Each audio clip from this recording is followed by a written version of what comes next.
behind it all.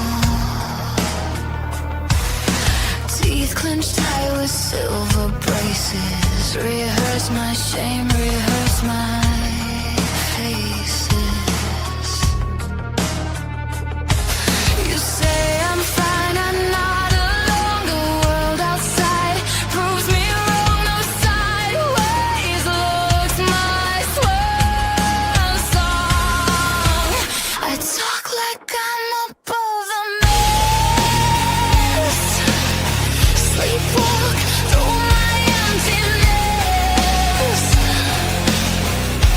Every promise that I can't feels borrowed, bent and delicate. Mirror, mirror, break your spell. You don't even know me well. Your cruelty is honesty, and I'm addicted to what I see. Mirror, mirror, bleed me clean. Show me what I've never seen. A devil tired of damnation. Angels born with salvation. I wear my sorrow like a joke. Drink it slow so I don't choke. Everybody looks annoyed, but ain't nobody want this void.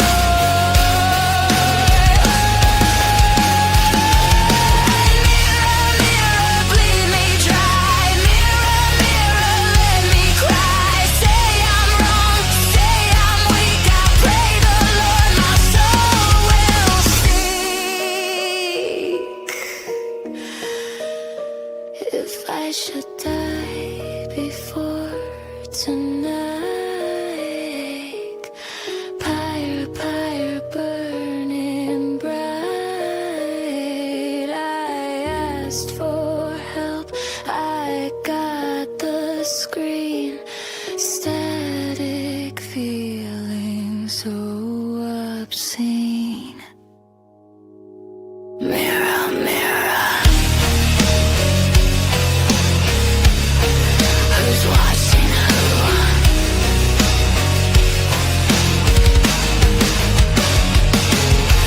Mirror, mirror on the wall, I never learned to stand that tall. If this is me, then let me crawl. Just don't say I had it all.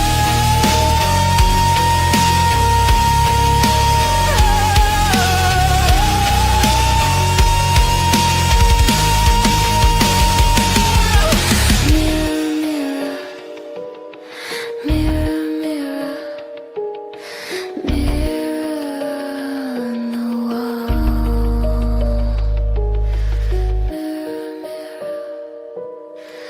Mirror, mirror, mirror on the wall.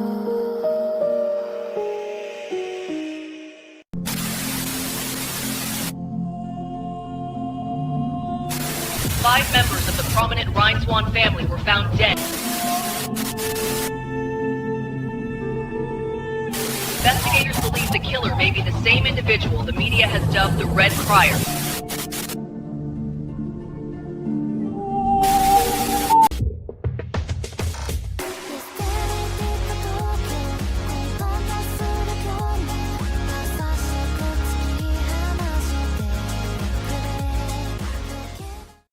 And good morning, best chat. Good morning, good morning, good morning. Hello, hello, hello. Welcome to the episode of delicious, malicious morning nonsense chat. Today is going to be especially malicious chat. We got some stuff to go over. First of all, it's going to be there's some drama going on. Maybe free fun to cover that drama, and also I have completed all the available episodes of Amazing Digital Circus. We did that last night with Stu.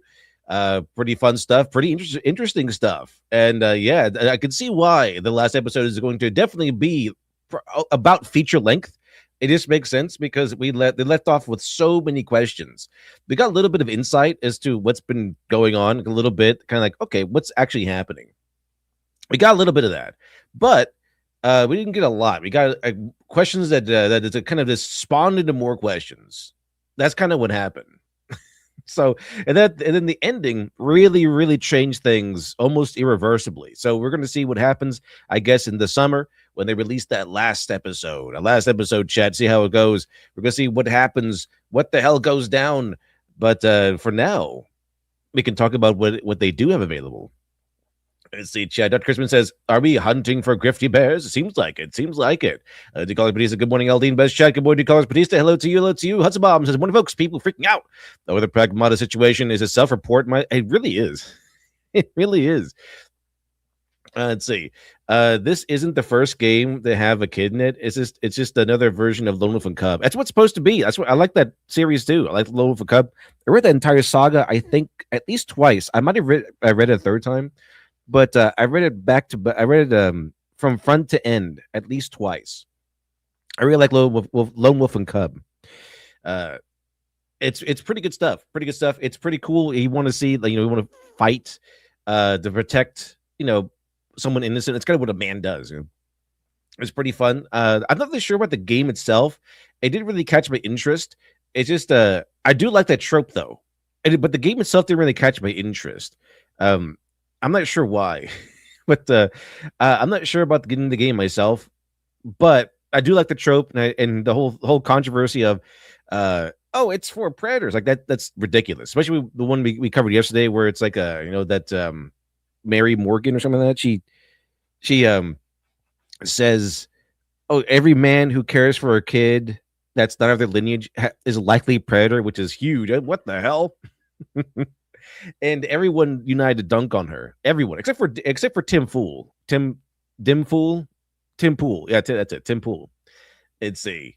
All right, chat. But it was pretty interesting. It was pretty interesting to see the internet unite on that the most retarded take to have ever graced Twitter recently. Let's see, Kyle Vampire God. Good morning, mortals. Hello to Kyle Vampire God. Good morning. Book column. Hello to Book column. Hello to you. Gunblade Knights is a good morning, Eldine Best Chat. Woke up at 3 a.m. this morning, so I decided to do an Ascension 6 run of a Shiv silent build. Sounds pretty interesting. That's a pretty good way to spend like your morning if we wake up at 3 a.m. Janine Schultz says, "Hail LD and Bezjet. It's a good morning with clear skies, vanilla chai tea, and homemade banana bread." Wow, that sounds pretty good. Like a pretty good combination. Very delicious. Davina Duckworth says, "Good morning. Hello to you, Davina Duckworth. Good morning to you as well. Hello to you, Sketch XR says, "Good morning, LD and Bezjet. Got a good laugh yesterday from a few people making up a rumor that Tifa will be in the SF6 Year 4 DLC. Let's smell it trolling in the morning. Me too. Boar Legion says, "Good morning, happy hump day." Hello to you, Boar Legion. Hello to you, Shadowwing Tronic says, "Good morning, all. I still have an appetite, so this is probably allergies plugging up my head." Bro, oh man, allergies suck. At least I know my enemy. Yeah, at least you now know, and don't take any cold medicine. Take the if you have like I don't know, what was it called? I forgot what it was called, but it's like a little pill, like tiny little pill of antihistamine you can buy over the counter, at least in America. Olympus says, "Good morning, LD and chat." No idea we're talking about today, but go off, LD. Let's go. EFAP covered this guy twice so far. That's how crazy it is. Finyo Nyasha says, "Good morning, LD. It was fun last night." Yeah, pretty fun, pretty interesting. We'll talk about it hopefully a little bit today. Siege Gardens says, "Hello there, LD." Well, hello there. What is this Tizumri about? I have no idea. This apparently this anti woke YouTuber. That's what it anti woke. Like he hates Critical Drinker, the whole usual standard issue opinions and stuff like that. Will defend any movie as long as Critical Drinker hates it. That sort of thing. But yeah, he not only did he get caught plagiarizing someone else's video, he also went behind the scenes and encourages artists to start copyright striking videos that are critical of him. Why? Because those videos critical of him use his PNG in their video of him. Because of course they do. But the artist, I guess, still controls the rights to it. So the artist wouldn't say, "Hey, that's my artwork. You're using it without my consent." So down you go. He's been caught. Has been covered by EFAP twice for these reasons. Complete scumbag, absolute scumbag behavior, and I think it should be pretty funny to at least talk about a little bit. Let's see, Shining Tronic says drama on the internet. No way indeed. Let's see, but you know how it goes. Well, welcome. Let's see, so Lady Festa says, good morning, LD and Best Chat. What cringe are we laughing at today? We're going to laugh at some cringe about OtterlyNoah, which is getting weirder and weirder every day. But and then also we finally finished Amazing Digital Circus all the way through until the last episode comes out. Let's see, and it's pretty interesting. Hey, Wolf, get your coffee. This Vim says, good morning, LD and Best Chat. Good morning to Innsbruck Dim. Good morning. Sketch says, would you expect anything less from someone associated with the Dim Fool Network? I guess I didn't know she would stoop that low. I mean, to be fair, the Mary Morgan stooped so low. It was so feminist mask off, such a feminist mask off moment. Other feminists are going, like evil feminists, are going, hey, wait a minute. Wait a second here.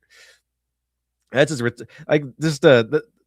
All these like leftist accounts. You were like, this is retarded. Like even they were like that. Carla Token Nerd says, hi all. Not sure how long I can stay, but we'll see. Well, welcome, Carla Token Nerd. Welcome. Glad you could make it. Glad you're here while you are here. Let's see your chat. Sketch XR says, the classic copyright strike technique. Yeah, that's how it's going. It's how it's going indeed. All right, chat. I see Siege Garden says, but they frequently say he hates everything. Yeah, even when he gives compliments. If they didn't have double standards, they wouldn't have any. Yeah, absolutely. It's a Bigathon says, good morning, LD and Best Chat. Oh, no, not more grifty rat. Let's send to the EFAP twice. Let's check it out, chat. Let's see how it goes. But before we get into all that, I found this. I'm not sure how many people who played Elden Ring can relate to this. Pretty sure a lot of people can. I found it pretty funny because the reaction is it seems so genuine. This is out. It's titled a reaction of getting a millennium to the second phase for the very first time. Check it out. Oh my days, please, one more. Yes! Yes! I defeated millennia. Oh man, I defeated millennia. What a tough road this has been. He's so excited about it too. Check this out. He's so excited about defeating millennia. He's so excited. Oh my god, we're finally done with this. You're finally done. Oh, no, we get a whole ass cutscene for her. Thank God. Yeah, you gotta get a cutscene for defeating millennia. Phase 1. Does her brother show up?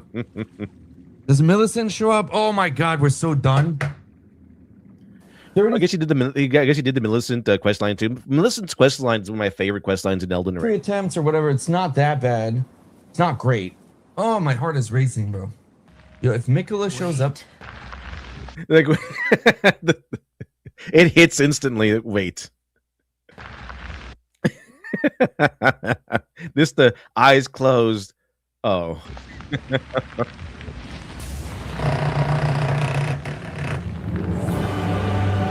What do you mean? What the hell is this? It's called the second phase, sir.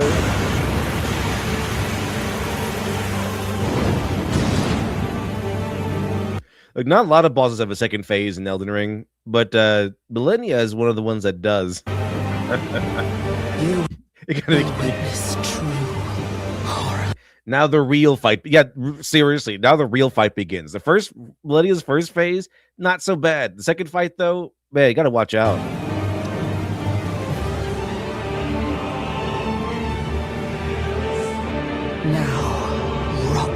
Now rot.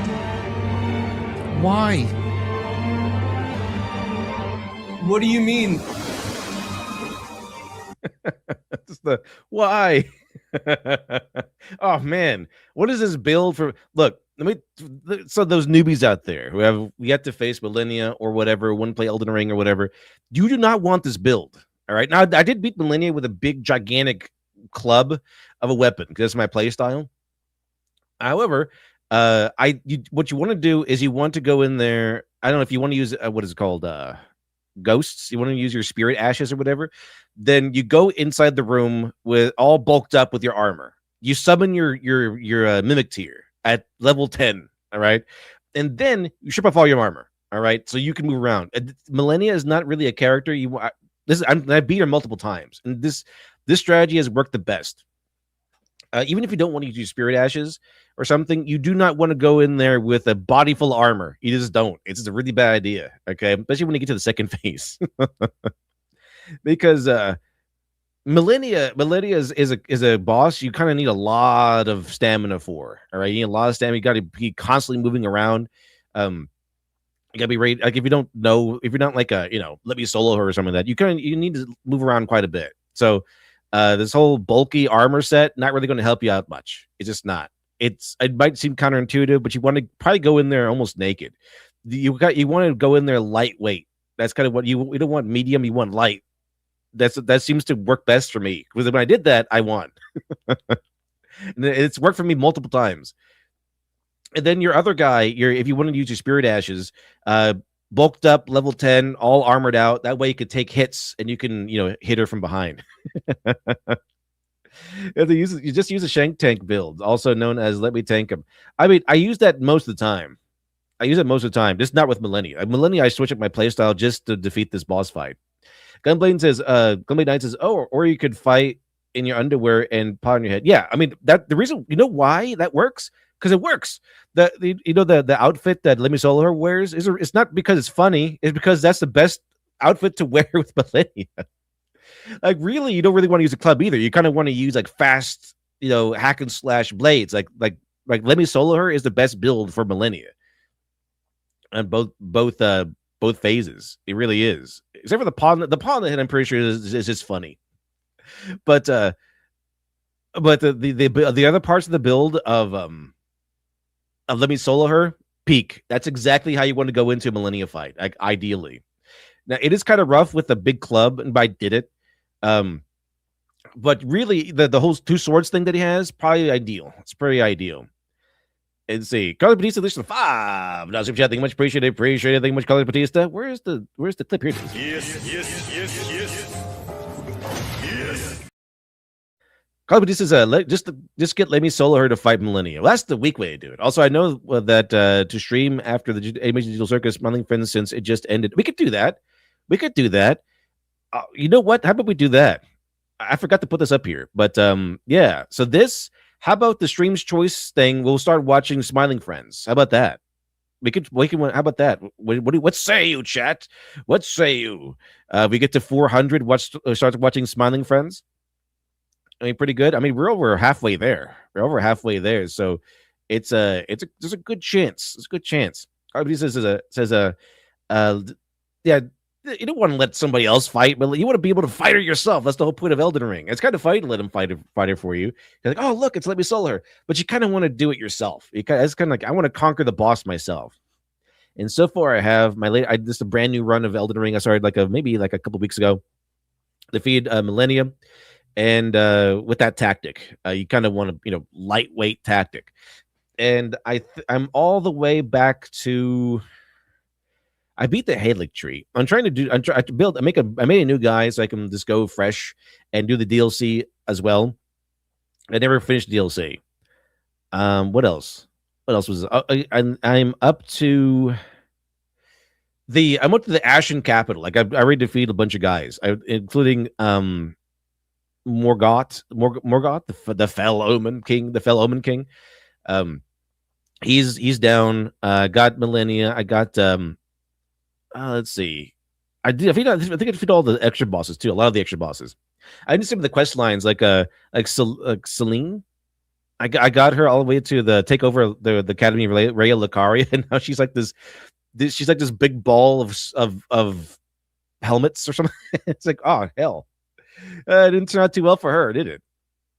But and I'm doing the waifu ending. Of course, to me, the waifu ending is the best ending because the only other proper ending for Elden Ring is like the mad fire thing, the fire of madness ending. I don't want to do that. I don't want to destroy the world.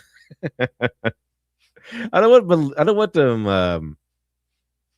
Melina angry with me. That's not cool.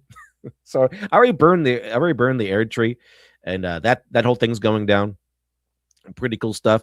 But yeah. There we go, chat. So Ghost says, LD, show everyone, let me tank him to become my boss for almost every boss. Let me check it out. Let's check it out. Let me tank him. And then we'll get into the meat of the episode, chat. Let me tank him. Let me see here. All right, it's only 4 minutes. Shouldn't be too bad. Shouldn't be too bad. But do like me some Elden Ring. I do like me some Elden Ring quite a bit. I mean, it's probably one of my favorite games. Let's see. Check this out, chat. The Quiet King's build guide. This might be the most broken build that we've ever made. Today, we're going to break down this build and how it works. I think we're going over the build. Let me see here. So let me tank him. You want to go over the build, or do you want to go over something else? Let's see. All right. Legend, let me tank him. All right, let's check it out. I think I found the legend of him, not the build, but the legend. Let me tank him. Some of them have taken about 10 seconds. That's fair. I don't want to do the math, but it's at more than 30. Let me tank him. I Look like at this man And this guy doesn't let me tank him. Why are you so hesitant? Let's go in there. here. He's in Moore's. Oh, you know what else is good? If you go to DLC and you beat Renala's like twin sister that she apparently has, what her name is? I forgot what her name is. What's the twin sister's name of Renala? But she's in the DLC and she fights with these twin blades. That one is ice and one is fire. Really tough fight, but I beat her. And if her blades are actually pretty cool. I ranked those up to 10, and I've been practicing with them. And if you pair them with this talisman, that I think you get from actually beating Millennia. Like if you get the Millennia talisman, which I know it sounds like a tall order, but you beat Millennia, you get her talisman, you beat Rolana, I think that's what her name is, and you get her twin swords, and you bang her up to 10. Pretty good combination because the talisman from Millennia really cranks up the damage you do with successive attacks, and the twin swords that drop in the DLC, they do attacks like lickety split, like this boom boom boom boom. He's cranking down attacks pretty quickly, and they're pretty good. Like you have like you can launch fire domes and power your blades with ice. It's pretty good stuff. So that's the other way I would go, other than the gigantic club. Armor. He's got Moore's shield, and he's got what's that there? A rapier, and his name is Let Me Tank Him. That's a king right there. Jagged Peak Drake is killed fine like 5 times now. Hello, my friend. Hey! With the ant It sounds like you found a rapier, true I think. king. Let's see here. Where's this? Oh, they're gone. All right. No, you don't seem to this one. Oh, I couldn't summon both him and Ash and Lad at the same time. What a shame. What a travesty. Oh wow. It'll just have to be the 2 of us. Bro wanted to walk up against Radon and say, "You're up against the wall, and I am the fucking wall."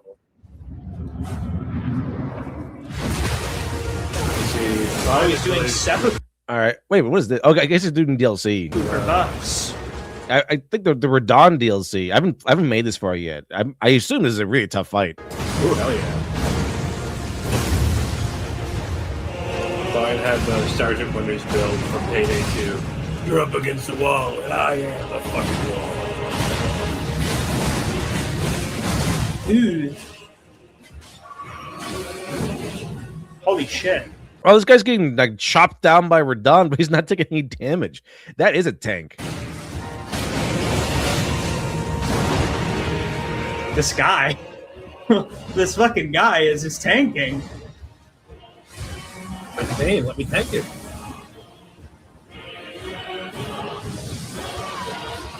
He's taking no damage. He's there to do king shit. Oh, he applied rock to him. Oh my god. Oh, he's making Lord accurate Radon. Let's go. Holy shit. Oh no, my controller died. Oh Jesus.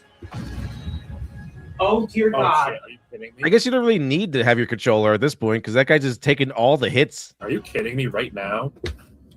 Hold on. We use this cutscene to plug in the controller and pray to God that it works. Oh boy, oh brava, please. Please. The goat.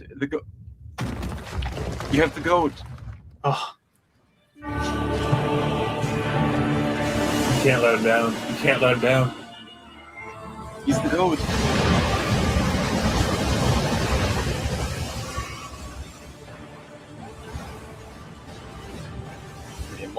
He's just taking like no damage. he's just taking like these god level like powers, and just the tiny little bits are just coming off his life bar. Absolutely insane. Get him, goat! Get him, my goat! Holy shit, he's really chipping away at him. You up against the wall, and I am the fucking wall. Oh my god, Yeah, it's that's working! Me. Yeah. He's fucking doing it! Yeah. The shield just works against him. It's... God, you could Let me solo her is like against Millennia, and let me tank him is against Radon. do it. Oof. Go, go, go. Holy shit.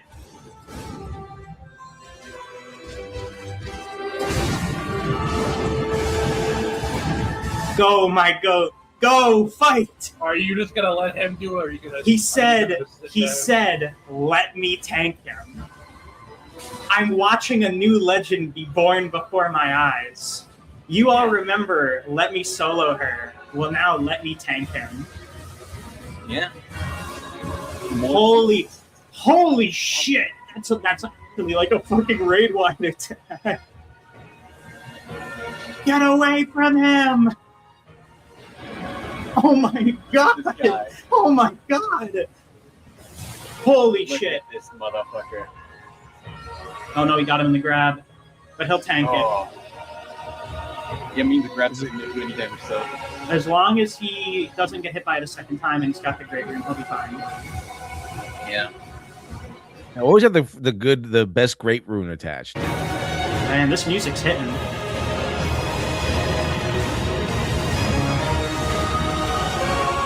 I think like one of the better ones, probably the one from Rykard, I think.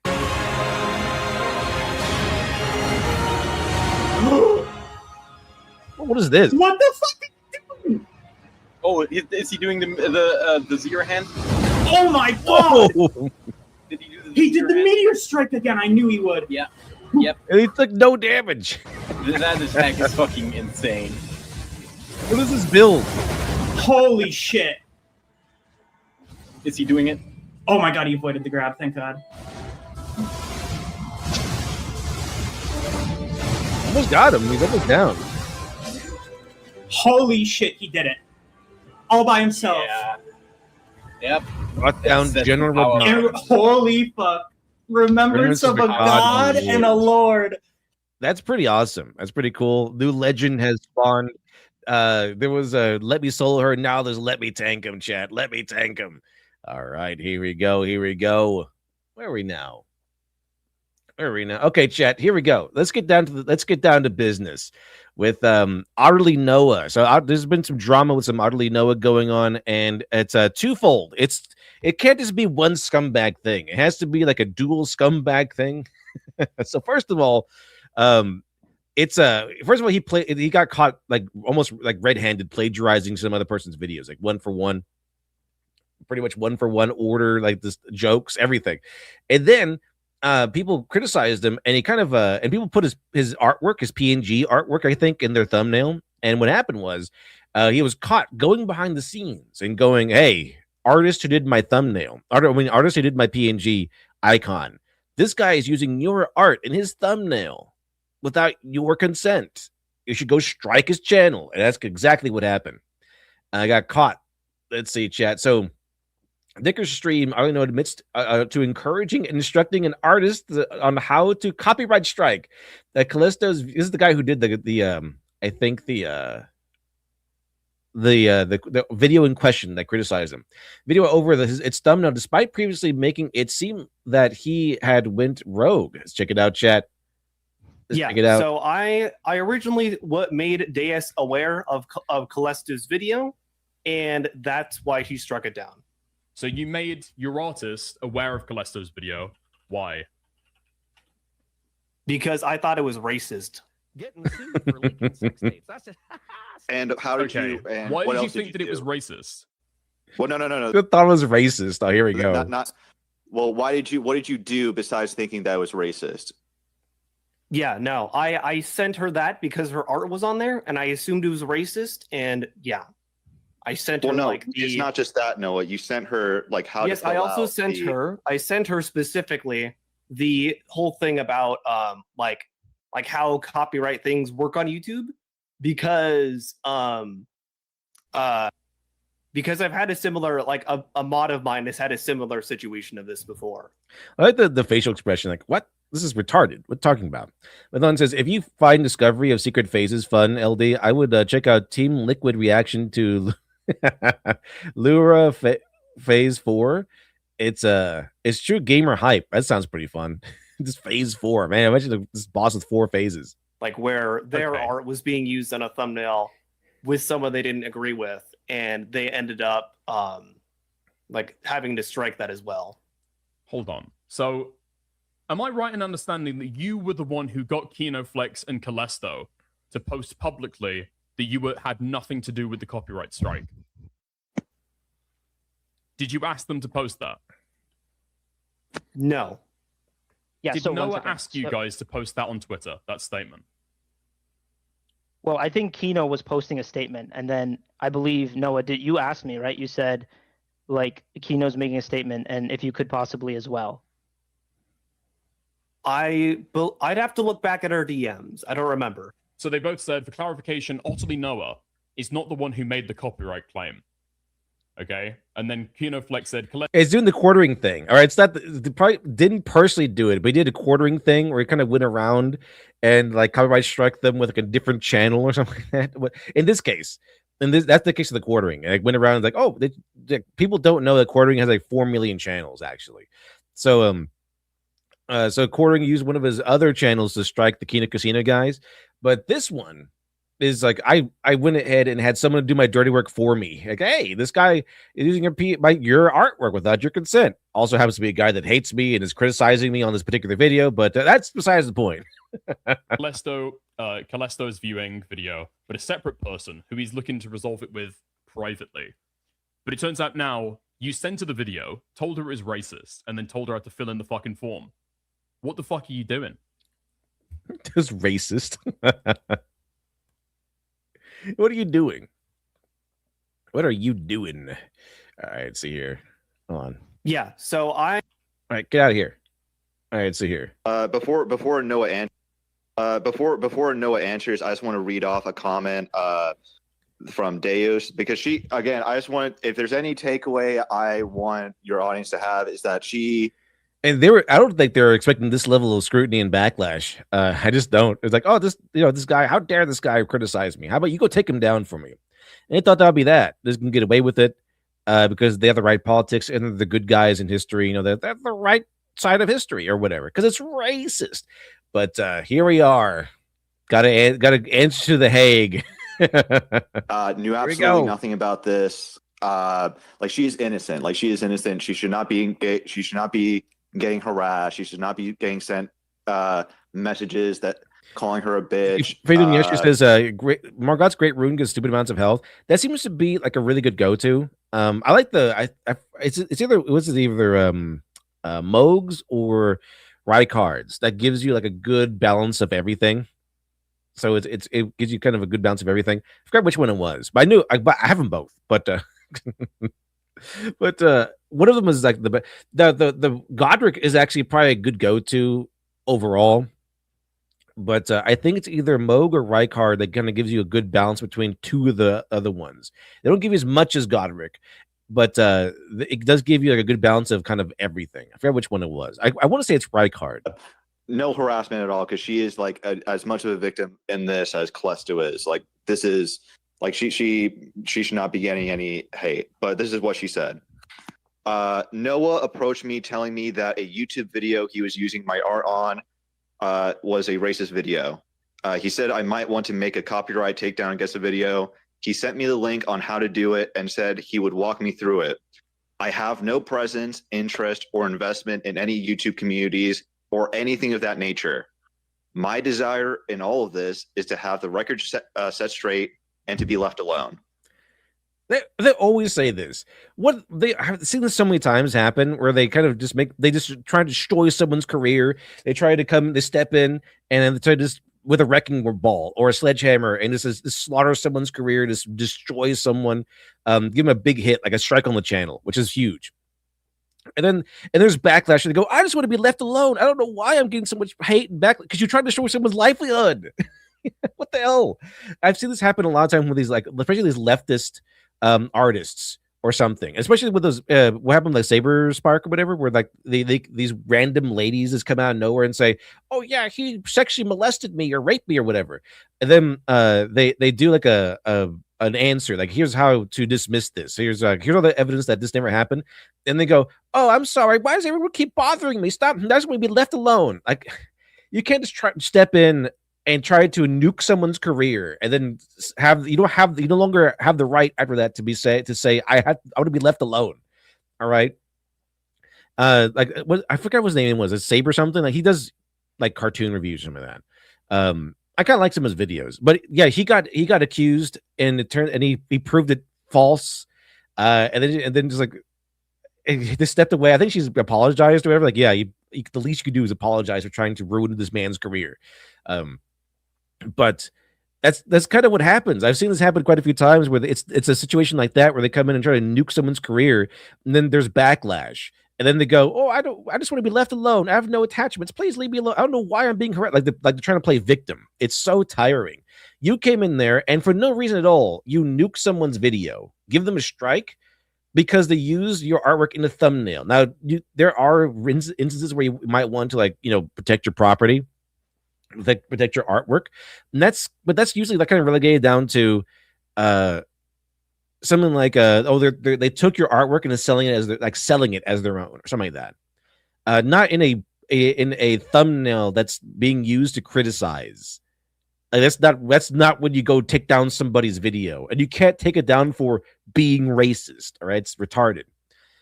So you can't just go in there and start wrecking shop and then go, oh, I just want to be left alone. No, it's not how it works. You're not going to get left alone. You're going to be dragged through it in this drama because you decided to participate in it. All right. So sleep in that bed you made. Ms. Fat says, thanks for 38 months support. Is left is reporting, LD? It must be a day. Yeah, it must be a day that ends in Y. That's everything. Okay. So you wanted to copyright strike it, but you knew that your channel name would be on there, and so you got your artist to do it for you. Yes, that's exactly what happened. I don't care what the answer is on this one. That's exactly what happened. Knowing that, well, actually, did you think that Callisto was a small enough channel that you could like fuck with him? And yes, that's exactly. I called that one too. Like, it's a Callisto. They thought that Callisto was small enough that they could just get away with this. Also, if it's that small of a channel, why do you care? Why do you care? It's not that big of a deal. Just let him criticize you. It doesn't make it. Who cares? Look, the only thing you can do is just make a video and have fun, debunking it or something like that. That's the fun part. All right. I don't understand why you had to go out of your way and make this whole shenanigan go on with the shadow ops or whatever. Just like, oh, I need you to take down this video of this smaller channel. Like, why? How butthurt are you? Nothing would happen, or like, I think I've seen. Hold on. What was the? And I think I've seen the video too. It's not even that harsh. He's just going, actually, no, this is not correct. Actually, you lied here. Something like that. I think I've seen that video. It's not. It's just like an interesting debunking of his points. Like, who cares, right? Why do you have to? Why did it get so angry that you had to like get your artist to go take down his video and get his channel in trouble? What was the motivation there? The motivation there was because I thought that video was racist. Oh, they're covering it again on Saturday. That's fantastic. Good stuff. Good stuff.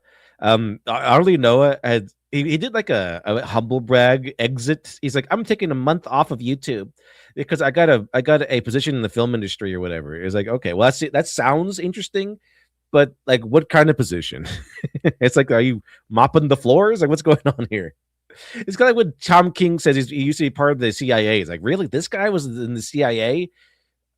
Like, what did you do? Mop floors. Also, there's some guys who are actually certified to be like ex-CIA and talking about this. And they say that if a guy just goes around telling you they're part of CIA, they probably weren't. I don't know how that happens, but I don't know. I have questions. Like, was Tom King actually part of the CIA? What's his credential on that? Let's see.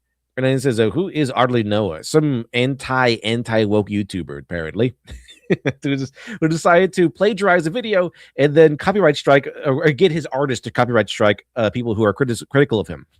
And I thought because her art was on there that she would not want to be associated with that. No, but you're like pushing. That's just the man. You're just really trying to reach for anything to escape the situation. You're into that, right? You're like a content creator that she's a fan of, and then sending her a video saying, "Hey, your art here, and it's racist. I'll help you fill it in." Yeah, because a similar situation like this has happened before, so I figured I should make her aware. No, your concern wasn't out of her, right? You didn't give a fuck about her art. It's your PFP. Nobody knows that she's the one who's drawn it. It doesn't reflect on her at all. There was a video made about you that you didn't like, going over your plagiarism drama, and so you wanted it down, right? You didn't give a... Man, is this plagiarism drama, is this cascading right into false flag drama? Fuck about her. It's got nothing... Man, this is a situation you do not want to be in, but they did it. It's not like it was they in their lap out of nowhere. This is the end result of choices you've made. It's kind of like the you come to the center of the matrix and you meet the architect. You are the product of the choices you have made. To do with her, it was a way to be able to get the video down. That personally was not my motivation in it, but I can see why it would come off that way. Oh, he's doing that cop out, that SJW style cop out. It's like, I'm sorry you were offended, or I'm sorry that my truth angered you. Okay, well, I didn't attend that, but I could see why you would why you would think that. I just not giving any ground, but seeming like you are. Like I don't want to admit that I'm guilty, but I also like, I can see why you would think that. I'm totally innocent. Well, my motivation was to not have her associated with a video that I come on. This is so weak. Personally deemed as racist. Personally deemed as racist. That's not what it's for. All right, that's not what it's for. It's supposed to be protecting. Like, here's how I protect my art, my property, right? Where it's like, okay, this guy is selling my art. This guy is using my art as his own without consent, without unaltered, without the kind of basically what it boils down to. Is he pushing it as if it is his own? That's kind of the big question you want to ask. If the answer is yes, then you might have a case. If the answer is no, then you kind of have to leave it alone. But she's not associated with it. Nobody knows that she's drawn that profile picture. In fact, she doesn't even have a fucking Twitter account. The only place where you can find this person is in your fucking Discord. Because I tried... not looking good. Not looking good. See if I could reach out and speak to her. So she's not associated with it at all. Yeah, her name isn't on your avatar at all. Like, it doesn't... Well, maybe you have it linked, like her name linked to your, on your channel, but... Again, yes, nobody associates she is credited as the artist behind my video, or my PNGs anyway. Okay, but is anybody gonna see your PNG there? Go to, where is she credited? Sorry, because I'm looking at your Twitter and I'm looking at your YouTube now, and I can't find her on either place. She's in the description of the videos there. Okay, so people are gonna look. And I've credited on Blue Sky as well. If you look there as well. Hold on. Oh, of course, it's a Blue Sky. People are gonna you earnestly believed that people were gonna go to his video, then see that there was something racist in it, see that it was a video attacking you and criticizing you, and then go to your video. Actually there is, because racism does not have to mean have to really involve race. Racism it being racist just means he doesn't like it. That's all it really requires. Video description to find out who drew your profile picture. How does it reflect on her at all, Noah? Well, I was letting her know because it's her art. I figured she should know. You weren't letting her know. You were giving her all the tools necessary to be able to file that copyright strike. Yes, because a similar situation has happened before with, the Camelot Bard, one of my mods. How would that be a valid copyright strike, Noah? It's a transformative thumbnail. Exactly. You can't bring it down if it's transformative. Well, I think she was like, I figured she would be more interested in seeing the art changed. What? What are you talking about? Okay, You well, didn't know like that at all. Let's see, chat. what if you thought that this was that the copyright claim was valid? Why did you deny knowing anything about it at first? Because again, Callisto and I, because he's guilty. We thought that you didn't know anything about it, and that this artist was acting on her own behalf. Like you didn't know anything about it. Like why would you word it in the way that just throws her under the bus? I just don't get it. Well, I don't know what to say there, honestly. I don't remember. I don't remember how I worded it specifically. So I can tell you. So you were talking about Callisto. He was sent a copyright claim from somebody I know, but I was not responsible for it. Because I was not responsible for making that claim. You were responsible. You sent it. You sent it to her. The video. Told her. Well, you I wasn't Physically showed her how to fill out the copyright claims. Yeah. So you're responsible. They wouldn't have happened without you. Like the person didn't even know how to do it. I assume the person's trans, but they didn't have to do it. They didn't know about it. They didn't know how to do it. So it's like it's all because of you, and you wouldn't use someone else to do your dirty work for you. It's so plain as day. So you were responsible for it. Gotcha. You told us to do it. I showed her how to do it. Yeah, brought it to. That's what he said. Yes. Attention. Gave her a reason why she might want to do it. You're like the content. He told the artist it was racist, and then he goes, "Oh, I better take it down." Creator she likes, right? You're a friend of hers. Like the artist obviously didn't see the video. The artist went off of your recommendation to do this, and that it was racist, and took you at your word. But you were responsible for it. You were one of the people responsible for it.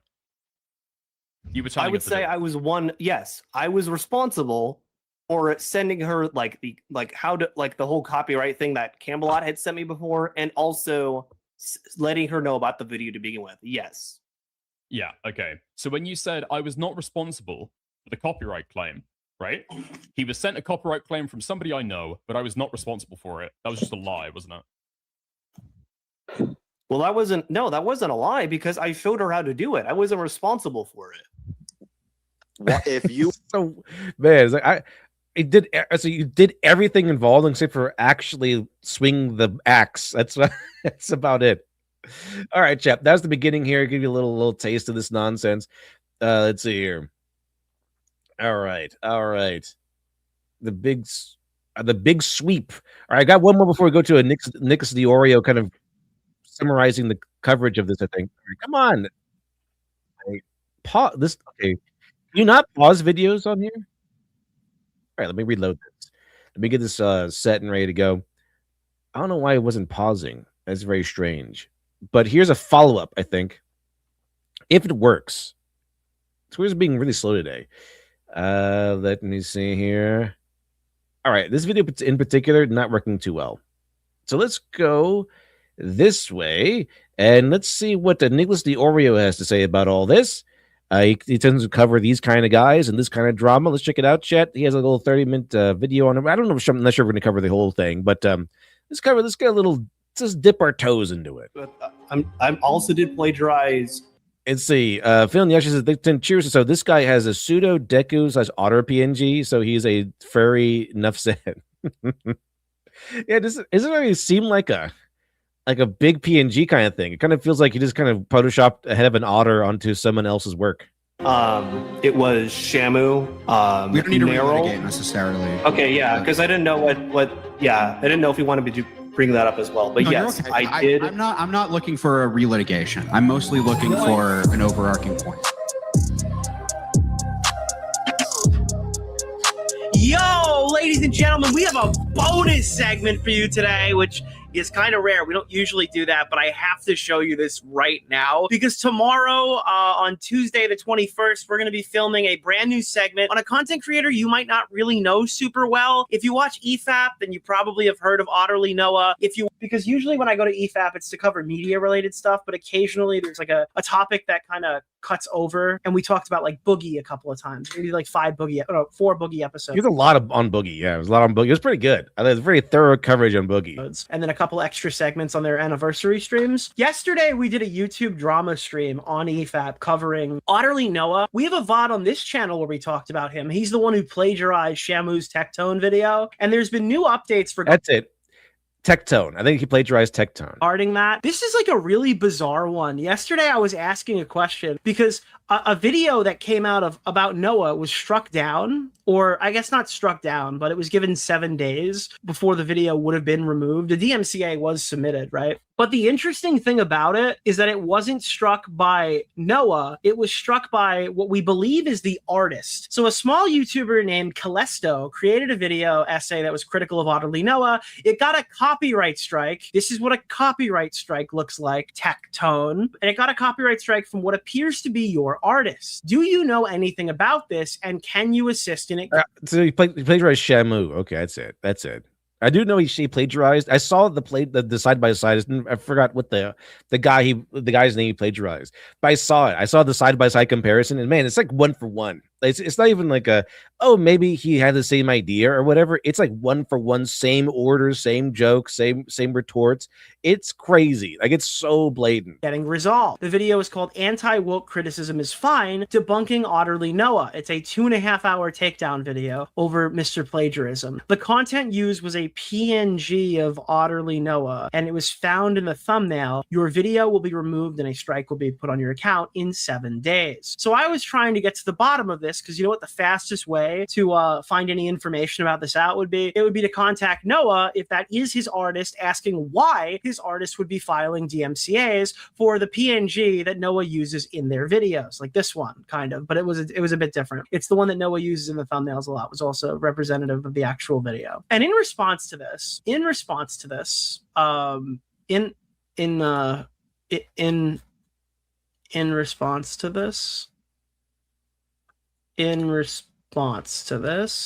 Noah, did you delete your tweet? Wait, what? It's sometimes tough. Like you think you have it, but then like Twitter gets jumbled around, and it's kind of hard to find the tweet you're trying to look for. I saw Diorio was trying to cash in on it. I personally wouldn't trust him after one of his recent tweets. I should block him then? What? I'm sorry. Look, I don't care if you blocked me. So smug. It's so smug. It's such smug behavior every single time. I remember. I think during one of the conversations, someone called me retard. Like, well, I don't need to answer you anymore because you called me retard. Like suddenly someone being mean to you absolves you of all crimes. all accusations. But this is like a fairly straightforward question. This is like a bizarre encounter. I wrote, hey, is this your artist? Because I'm trying to help this person. Again, I don't care. I don't give a fuck if he blocked me. I just think this is a weird answer. He goes, just for clarification, OtterlyNoah was not the one who copyright claimed Calesto's video, but a separate person who's looking. So that was what I asked. I go, is this your artist? And his response is, another person struck it, and it wasn't me. So I wrote, that's why I asked if it was your artist. And then he didn't answer again. And then I wrote, well, this interaction was bizarre. He didn't even feel the need to just type something. He just sent this Kino Flex person's tweet back to me, which didn't answer my question. Why would you even say anything? Hey, I already know a small YouTuber named Calesto created a video essay critical of you and then got a copyright strike from what appears to be your artist. Do you know anything about this? At all? You can insist on it. And then Kino Flex, he's like, oh, well, actually, Kino Flex talked about it and said, and then because his tweet says, this for clarification, OtterlyNoah was not the one responsible for copyright claiming. Yeah, that doesn't answer the question because the Oreo was like, your artist did it on your behalf. So obviously, yeah, we know you didn't do it directly. All right. So this does not answer anything. You idiot. Back to me, which didn't answer my question. Why would you even say anything at all? Yeah, that's fun. I don't know what the fuck is happening right now. So I found out yesterday on EFAP that apparently this ant guy Grumgula, and by the way, this guy has sent me 700 tweets in the last hour. So if I do respond to any of this, it'll be like in a segment next stream. There's no way I'm going to sit there fighting in the trenches talking to this guy. I'll just give you a bit of a sample platter. So I asked this guy a question because he was popping off. And in Some response, of these guys you don't really want to answer like at all because you're just going to get dragged down. You just don't. So now it can bring us back to John Wick. One of the things that makes a character like John Wick and people like him in real life, one of the great things you have to do in when doing anything, I guess, is learn that it's not all about aggression. It's learning when to be aggressive, when to hold back, right? If you don't want to fall in the trap of being too aggressive and then they can run with it or whatever. If you're being too aggressive with somebody and they want you to be that way, you're going to get dragged down. This is how it goes. And years of fighting on Twitter has taught me these things. It's taught me some of these things. But yeah, when you're kind of facing the right person and so being aggressive will work, do so. When they're ready, we're there for.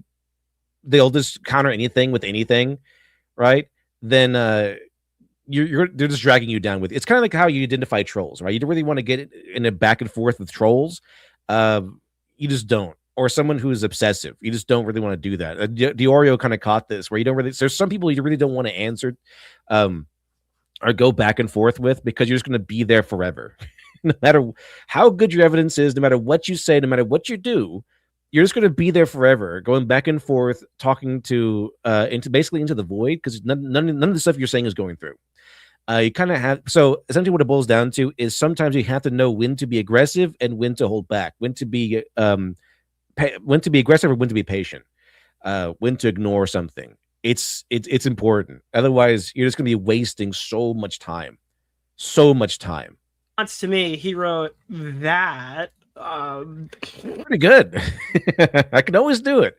Can always find a way. So I'll get to it. This guy's just been popping off, so I'll get to it. I think we'll do a formal segment going over all this information because at this point, I'm starting to get a couple of weird vibes coming from this community. But the part that I didn't understand, if you're not familiar with the length of the amount or the scale of the plagiarism that we're talking about here, it's like really egregious shit. The thing is, if you can respond to a tweet of someone like this, but and this goes for like people from like the SW type people, whatever. What he's talking about, like, oh, he fired 700 tweets at me. You can answer someone, you can respond to a tweet, but they will inevitably respond to you or like either quote tweet or respond to you in the comments. But if you can recognize them as this is a moment where they really want to get into it, think twice about it because then you'll end up like Diorio and it's like, 700 tweets. I'm in the trenches. He's like, I'm just going to be here all day. I was going to be here all day. And that's it. It's going to just it's going to eat your time away. So yeah, just, watch out. You got to know when to be aggressive, when to be passive, or when to be patient. I got an example for you. Totally rude. This example came. You got to know when to hold them and know when to fold them. Exactly. All right. From Nick Andros. Not always about being aggro 100% of the time. And it was not even on Twitter. Previously not shown, I don't believe, because he showed it to me while I was literally live at EFAP and I clipped it in the show to show Mahler. So I don't think this was present in any of the earlier content. Totally ruining your life. This makes total sense. Don't question it. Now this is a video by Shamu talking about Tectone. Keep an eye on the visuals here. From the website Law Shelf, it specifically states that, quote, for a statement to be considered defamation, it must be about the plaintiff. Even if the statement does not mention him or her by name, it can be actionable on grounds of defamation if a reasonable person would understand the communication as referring to the plaintiff. That's the that by the way, that's the wiggle room there. Or what is the definition of a reasonable person? And that's what's decided in court, actually. So you got to watch out for that. And seeing as every single person on the internet that knows about this understands that it's being communicated by you, it looks like you're full of shit. So that's fine, right? That's just a clip that he used. He was citing a source from a website. That happens a lot when you're making videos like this. Interesting to showcase somebody citing a source. Now let's show you the version of this that is inside of interesting. Well, let's see. OtterlyNoah's video. Yet again. On the website Law Shelf, it states that for a statement to be considered defamation, it must be about the plaintiff. Even if the statement does not mention him or her by name, it can be actionable on grounds of defamation if a reasonable person would understand the communication as referring to the plaintiff. So the problem that I have with this Ant guy, who now apparently is reviewing all of Noah's videos before he publishes them, so he doesn't make a oopsie daisy. Oh, that's true. Just working together. It's always this big network, isn't it? I remember this one being the case in remember that whole Just Robot drama. I caught wind of that because of he was like an anti-SJW, and but his drama was covered by what's his name? Chud Logic. I like Chud Logic as well. But he also was a member of, I think, some commentary community or whatever. And there was like, I think I found some of that. It's like, but a lot of this stuff, but the original drama came in because he was part of one of these networks or whatever where all these creators kind of double check each other's work. So what happened with the Just a Robot drama, I think, it started off with him trying to defend like this predator lady or something like that, where she was like grooming some kid or something like that, and he was trying to defend her for some reason. Like, why? And then but he was making this video, and he I think he sent it to some other guy, some other creator that was supposed to like look over it and give him notes, and he just published it. And instead, he just published it online. And then according to Just a Robot, he went ahead and published the video that he's working on, which is the same video, like just out of panic or something. And then boom, it all snowballed into a gigantic drama. And I was following this step by step with Chud Logic. It was pretty funny, pretty interesting, pretty weird, pretty crazy. But that's what happened. He was part of one of these big networks or whatever, where like the creators are just kind of like sending their videos to other creators to check it out or something, to proofread it. So yeah, it reminds me of that drama. There's like, oh yeah, here's a network of creators that just check each other's videos. I'm not sure if like anyone else does that. It feels like kind of like a autist thing. I'm not really sure, like a SJW thing, autist thing, something like that. I've only heard that happening with the Just a Robot thing. Like, do people really send their videos to other creators? Now, I do have checks and balances. I might say, hey, what about this idea or something like that? But I don't think I've ever had someone like I might ask someone I know to go over it, but I don't really have like a network of creators that look over my videos or anything. I might give somebody like, here, check this out. Here's a video I've made already, but I only present it to anybody once it's already done and ready to go, but before it's published. But I don't think they'll ever be in a position to like publish it without me or something. That's crazy. If they did, it's already a good video. It would be already complete. So this whole thing about checks and balances and everything, looking over the scripts and stuff like that, I've only heard about this twice. I'm not sure that people did that on a regular. I don't know. I didn't know that. Interesting. The mistake again. That's what it's being described as, a mistake. Hello to you, Octopus Chimera. Octopus Chimera says, good morning, LD and Bezcheck. Good morning, good morning, good morning. Hello to you. This is like really egregious. He clearly thought, oh, I will never get caught, so I can just steal this guy. I'm going to download. Yeah, that's pretty brazen. That's pretty brazen and bold. Shamu's video, steal this entire segment, remove his audio, and then put it into my video virtually unchanged from the version that was included before.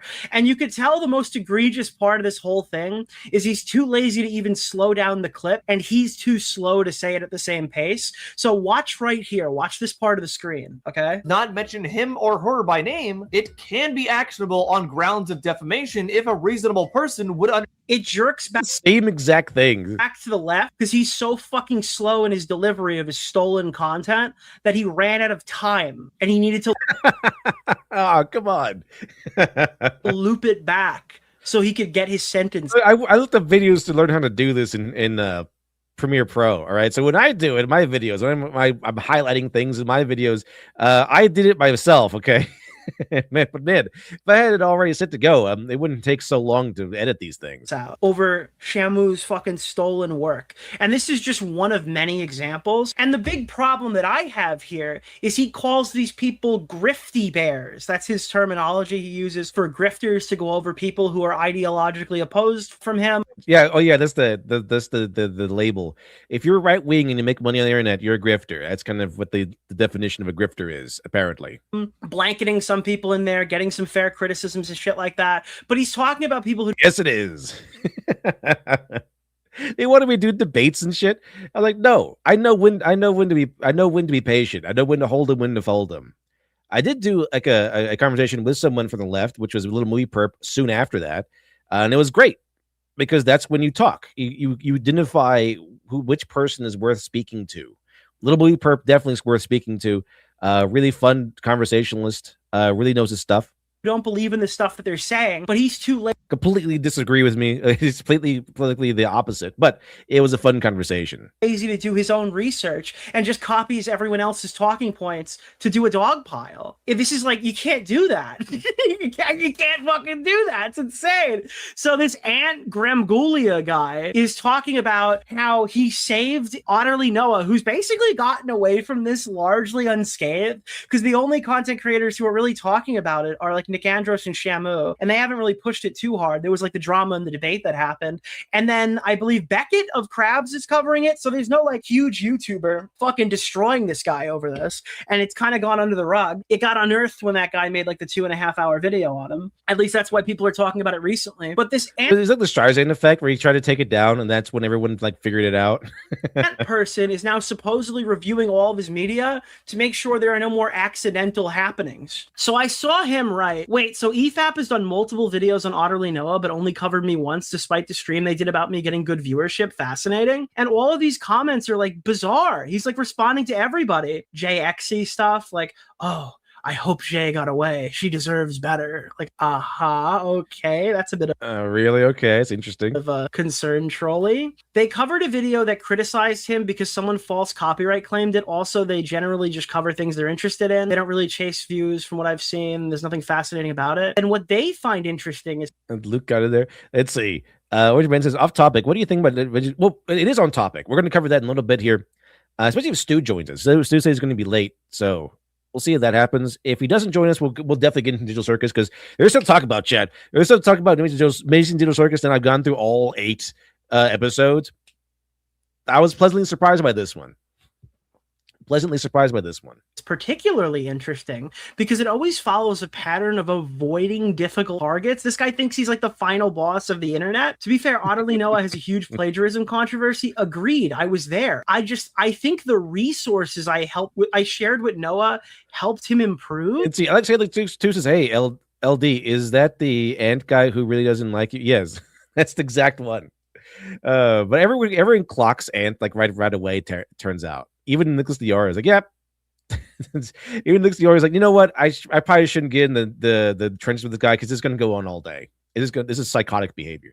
Anyway. And that was where my brain just imploded. He's going to be answering back and forth all freaking day. That's kind of how it goes. Let's see. Octopus Chimera says, Kane is one bad day away from becoming AM. Because I just showed you a clip. There was... Oh, you mean from Amazing Digital Circus? Yes, absolutely. No accident. That was like something he cognizantly did. That was on purpose. You know, there's no mistake to be made here. You don't just accidentally download somebody else's video, rip their fucking editing, and film your own voice over it. Yeah, it's kind of like the whole thing of like this. It was like this guy catches a girlfriend cheating, and she's like, "Oh, it was a mistake." What do you mean it was a mistake? You accidentally slept with this guy? Like, how did this happen? No fucking planet where that's accidental. And then, sound like you're upset your video got another thing. I think you misunderstand the dynamic at play here. Where was the other one? So keep helping your friend from plagiarizing, as apparently he's such a plagiarism addict, he can't stop doing it. And he wrote back, I don't plagiarize. I sent him university level courses on the topic, and it hopefully will help. Bro, this guy had to send him fucking university courses to teach him not to rip shit off the internet and fucking steal it? What is happening? What is this? What the fuck are we talking about here? It's like egregious plagiarizing. You're acting like this isn't like whoopsie daisy. I had a little crediting mishap. Dude, fuck you. Fuck you. Fuck your friend. So I think I might do a whole segment on this shit. This is ridiculous. Again, like I think Beckett's been covering this. I'm green on this one. This part of this whole thing, I don't know. Rival says, Nick Dior did do one segment last night about Noah with one leaked screenshot between Noah and Ant that happened in third. Oh yeah, I guess. Oh, they're in the same Discord server. That makes so much sense. Apparently, Mauler's done a stream on this guy. They're doing it again. I know they're covering him twice. So it's pretty funny. He almost got away with it. But he got caught. I haven't seen it. Maybe I'll take a look. But normally when like EFAP has drama, I'm gonna let them handle it because I don't want to go and start fighting all these fucking media people and like cause any issues. Nick Dior knows. He's been doing this a long time. He knows like when to hold them, when to fold them. when to set his plays. It's very important, or else you're going to waste so much time on useless crap. Choose for them over there, but this has crossover, and we covered Otterly on the channel, so I might look at this. I think this is a solid Tuesday topic for me. I think I'll create a docket and go over it. This is strange. Yeah, again, like for no reason other than the fact that I'm getting really weird vibes. Is anybody else getting like really weird vibes off this whole thing? Another it's like 100% always. Always. thing that I noticed today, and I can pull this up because it was sent to me by Nick Andros. Nick Andros is claiming. All right, what is this? Nick Andros. I had already been approached by Noah asking the quash the beef, but if he wants that to happen, he needs to actually be honest about what he did, and that's not going to happen. And you're gonna have to drag it out of him and not let his friends lie about what happened. Someone messaged me on Discord saying that he's now claiming that I'm now working with him. What?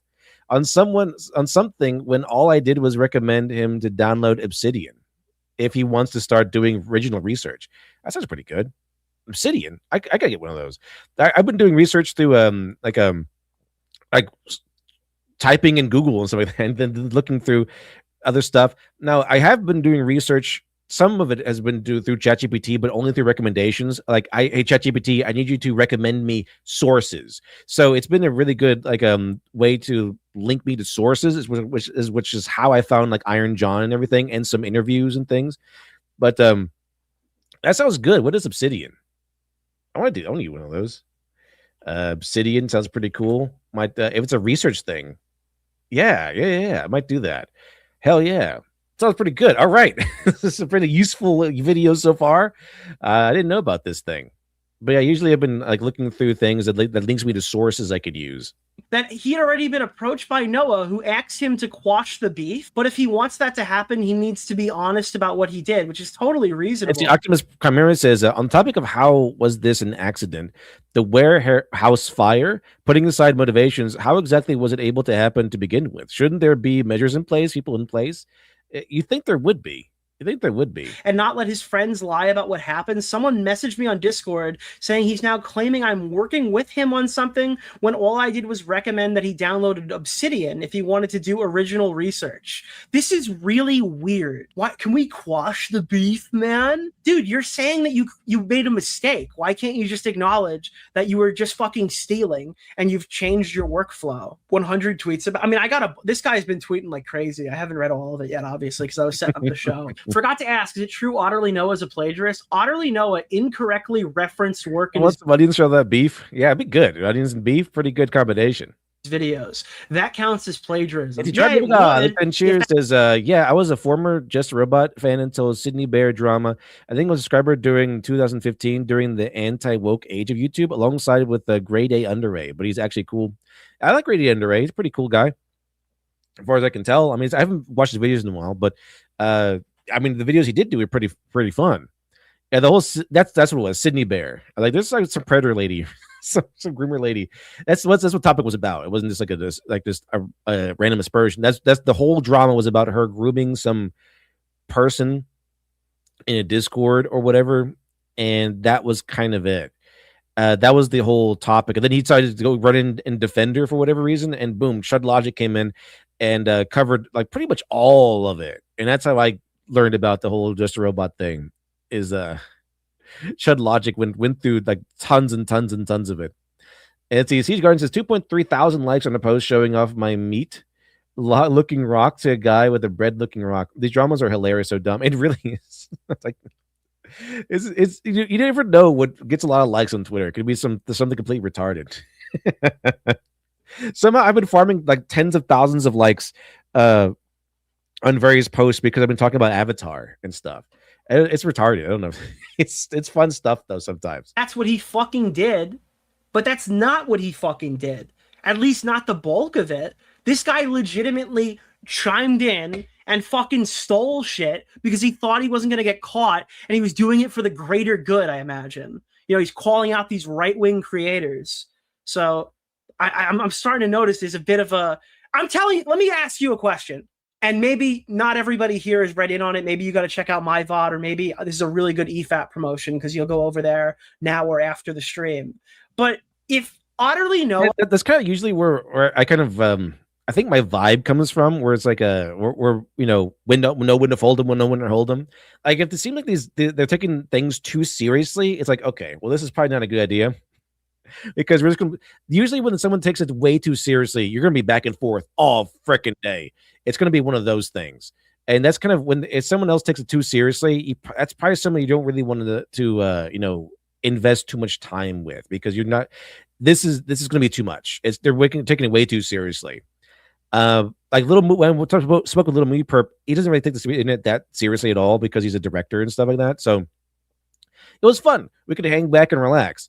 Talk about things. You know, talk about movies. Talk about the differences in our viewpoints and things like that. That was pretty fun. But and when someone takes the internet way too seriously, it's like it's probably not a good idea to get too invested in speaking with this person. That's how it goes. Like EFAP does they have a big following, but it's partly because they don't really take the internet too seriously. Now, when Mauler makes a video, he does point out a lot of points, but like a lot of these guys, like Mauler and Critical Drinker and Nerdrotic, they do a lot. They take it seriously in terms of work and everything, and commentating and stuff like that, but don't really take it like seriously, like it's life and death. Like what happens on it? Like we need to have like this confrontation now. Like we need to solve this. Like it's that vibe with this. Someone takes the internet seems to be taking the internet like way too seriously. That's the vibe I think you should look for to say no, thank you.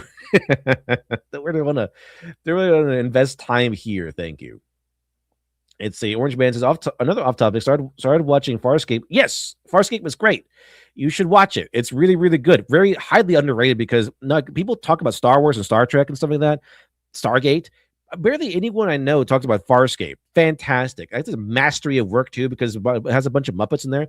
Also, one of the best parts of Farscape, Morrigan's in it from Dragon Age. We got Claudia Black in there. She's really good in that show. Fantastic. I like her character. She's also pretty good, by the way, in Pitch Black, but that's a different thing. And see chat. Alexander says, cheers says, I saw people screenshot your tweets to complain about your talking about Avatar. Yeah, it was pretty fun. I saw that too. Because it got a lot of attention, it got tens and thousands of likes. It's like, this is retarded, but it's pretty fun. Like, I'm not taking it that seriously. My favorite thing to do is do the SJW tactic back at them and say that literally never happened. I started putting like a TM at the end. Literally never happened TM. That's they did not like that. Did not like that.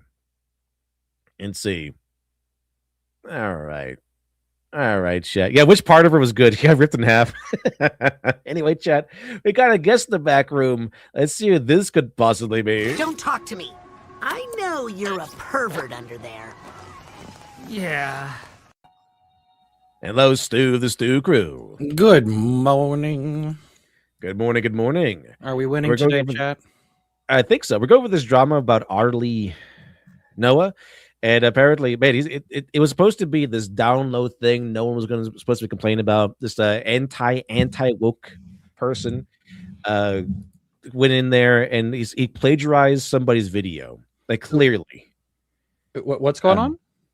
Like there's a whole big drama going on with this creator called OtterlyNoah, who is like who hates anti woke people and everything. He's a very woke person, turns out. And he went in and he plagiarized somebody's video. I think it was a guy named Shampoo or something. And then he got caught. And so this other guy came in that made like the 2-hour-long video, kind of explaining all the plagiarism areas and everything. This is blatant plagiarism.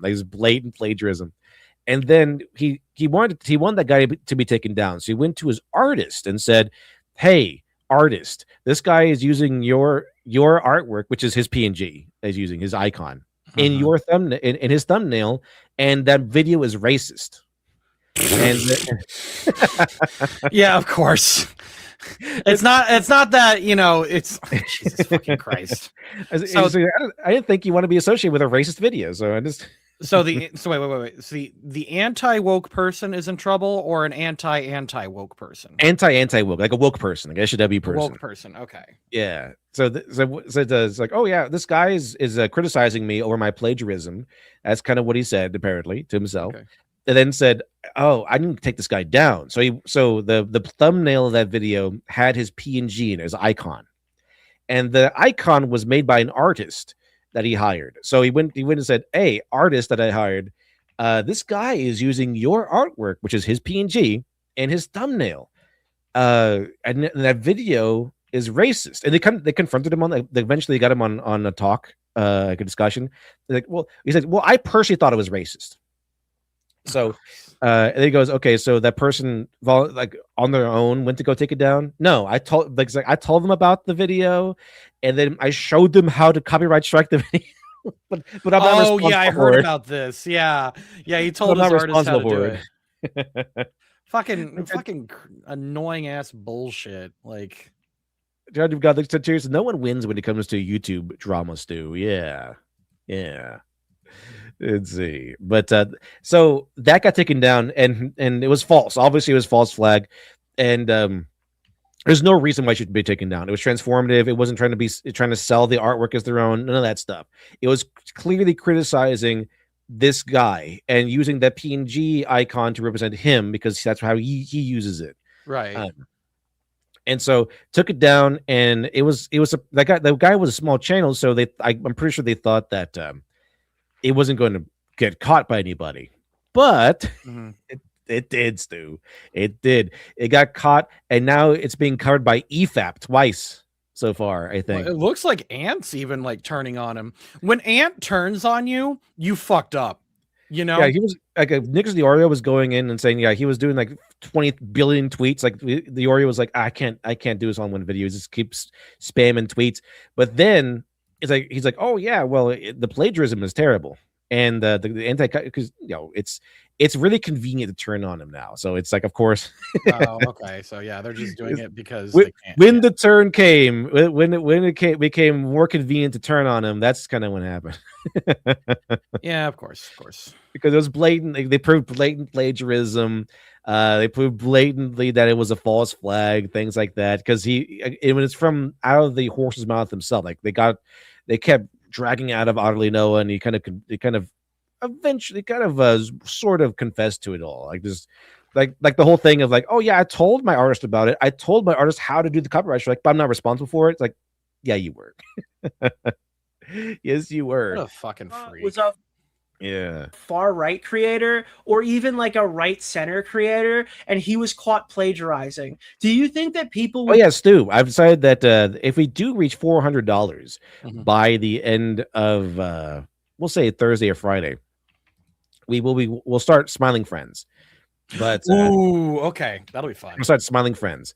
But after, I don't know, I was like, should we though? Because after I said that, no more super chats, Stu. You wouldn't believe it.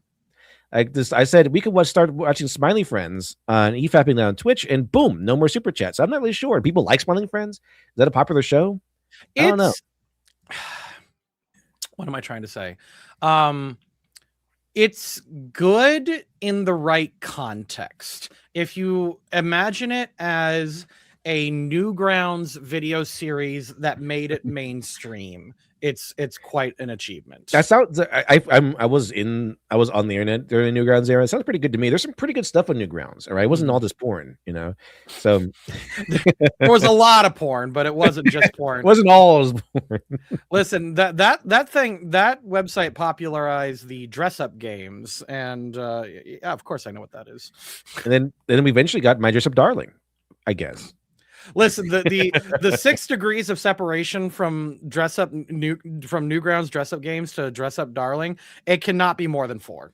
It cannot be more than 4. Did you see that tweet I sent you where like this one Japanese YouTuber tried to do the My 100 Girlfriends life? Yeah. We'll cover that on Weeb Day. Like low key, I kind of respect it, but also like, buddy, you ain't him. Got 11 kids out of it. I mean, it's pretty insane. I mean, like impressive, Genghis Khan, but no. Newgrounds. I haven't heard of that name in a long time. It's still an active website. Did you know that? Like people are still posting there. Is it like a MySpace thing where it became just for music, or is it still for animation stuff? I think it's still important enough to remember, but like not relevant enough to put energy into. Let's see. You know? Yeah. Be falling over to call. Cover this for a little bit longer, then we'll move on to Amazing Digital Circus Stew. To discuss what we have seen. Oh, although I do got to say, I think I do respect Newgrounds for being one of the few places that still allow not safe for work art to be posted, because everywhere is cutting it out now. Yeah, everywhere else is like it's not the Wild West anymore that it once was. It's a Megathon. This is the 5. Says, I do enjoy Smiling Friends for sure. It's no Yugo GX, the true GOAT of 2000s anime dubs. Well, here's the thing, though. We can technically watch both, because the way I have it set up now is that if we technically reach $400 by the end of Friday, we hit we'll do Smiling Friends. But if we hit by Thursday and then we have $100 on Friday, then we will do extra stream where we cover an anime. So because the $100 will be on Weeb Day, so we can potentially unlock 2 extra streams. Ooh, 2 extra streams. We just got to get $400 by the end of Thursday. Chat, don't you want 2 streams? Yeah, 2 extra streams. Yeah, we can cover both of those things. But I started watching GX a little bit. It's like it's interesting. I need a day off after today. I'm gonna just get high and like watch Invincible. Like that's all I'm doing. That's good. Sounds good to me. I'm so exhausted. I'm gonna catch up on ReZero, because I think a new episode or 2 is out, and it's pretty good. Stu, ReZero is pretty good. Subaru Subaru is annoying sometimes, but he's like the one of the few characters I'd say, yeah, you deserve a good cry. You could cry. It's fine. I get it, bro. You can have that, especially if like listen, if a hot blue-haired maid with big tits is giving you lap pillow, yeah, you can have it. You don't turn that down. Yeah, you got it. Like enjoy that. Let's see. Does OtterlyNoah about Pragmatic? Yeah, we covered on the Shadiversity stream. The Shadiversity. Yeah, I said that. Well, I do think that it shouldn't really have any controversy. It really should be just like, oh, that's cute kind of thing. I'm not really interested in the game personally, because it doesn't seem like it's my favorite trope, but I don't really like the gameplay or setup or whatever. It seems too like Capcom, like too sanitized. What are we talking about? The Pragmatic game with the girl AI daughter and things like that, where everyone's saying that, oh, this is for predators and pedos and stuff, which is retarded. That's absolute retarded. Fucking projection. Wow. Yeah, that talking point's retarded. But it's just personally, I'm not really sure about the game. It didn't excite me. It's like, okay, well, I like the trope, but the way they use the trope, I was like, okay, well, I'm not really sure if I like this that much. It's just it didn't catch my attention because I didn't see any danger. I just saw, okay, I assume the danger is coming, but it's just like the little girl being cute. Okay, that's cute, and I would like to defend this little girl, but there's nothing to defend her from. Like, where's the danger? I need more gameplay where I have to shoot guys and stuff. Like, what exactly is coming after her? What exactly to defend her from? Right. Now, if we have like a Doom guy is defending like this little girl, hell yeah, let's go. This fatherly instincts plus chainsawing a demon in the face, hell yes.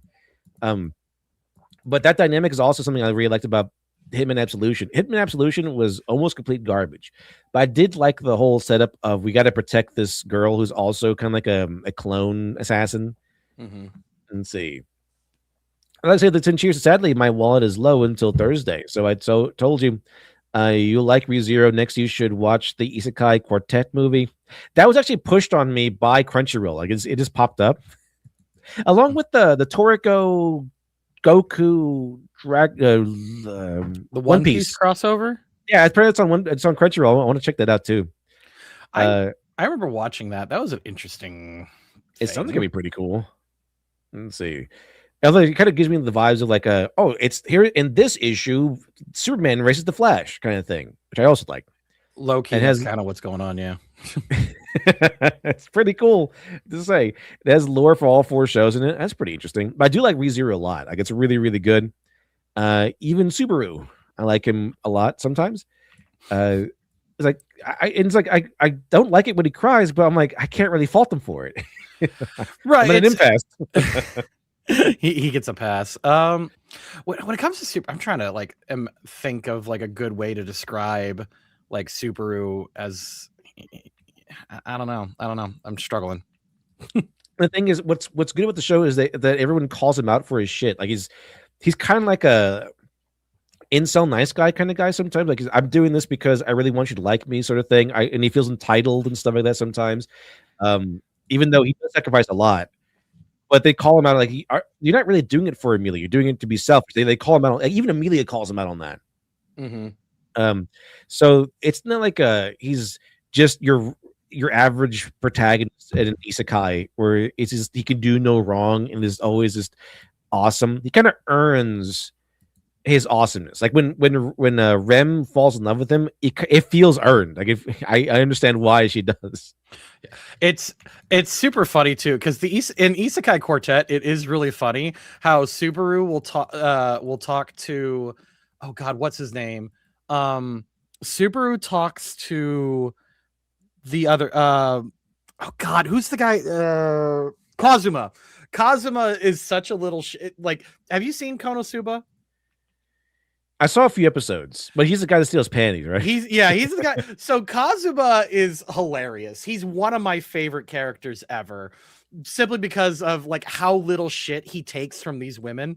I saw a meme one time, and it was like a police lineup, and it said 100% power, 100% win rate, and it showed all three girls and Kazuma. Then it said 99% power, 0% win rate, and it just took out Kazuma.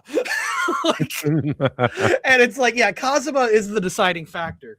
And the thing is, it's so goddamn funny because there's a moment where Kazuma and Subaru are interacting, and Subaru's explaining, yeah, I love Amelia and Rem loves me, and so we decided to work it out. And Kazuma's like, damn, dude, you're so lucky.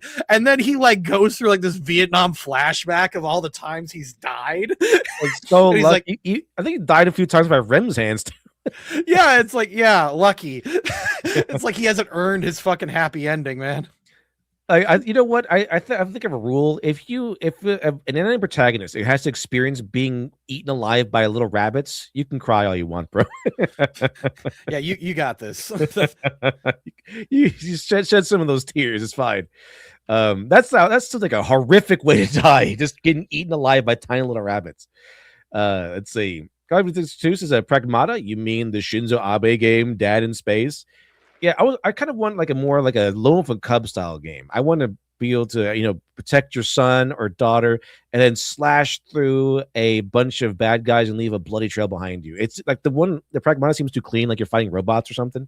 I want gore. That's why I want Doom guy, like protecting like a daughter or son. That's why Berserk is such a timeless piece too.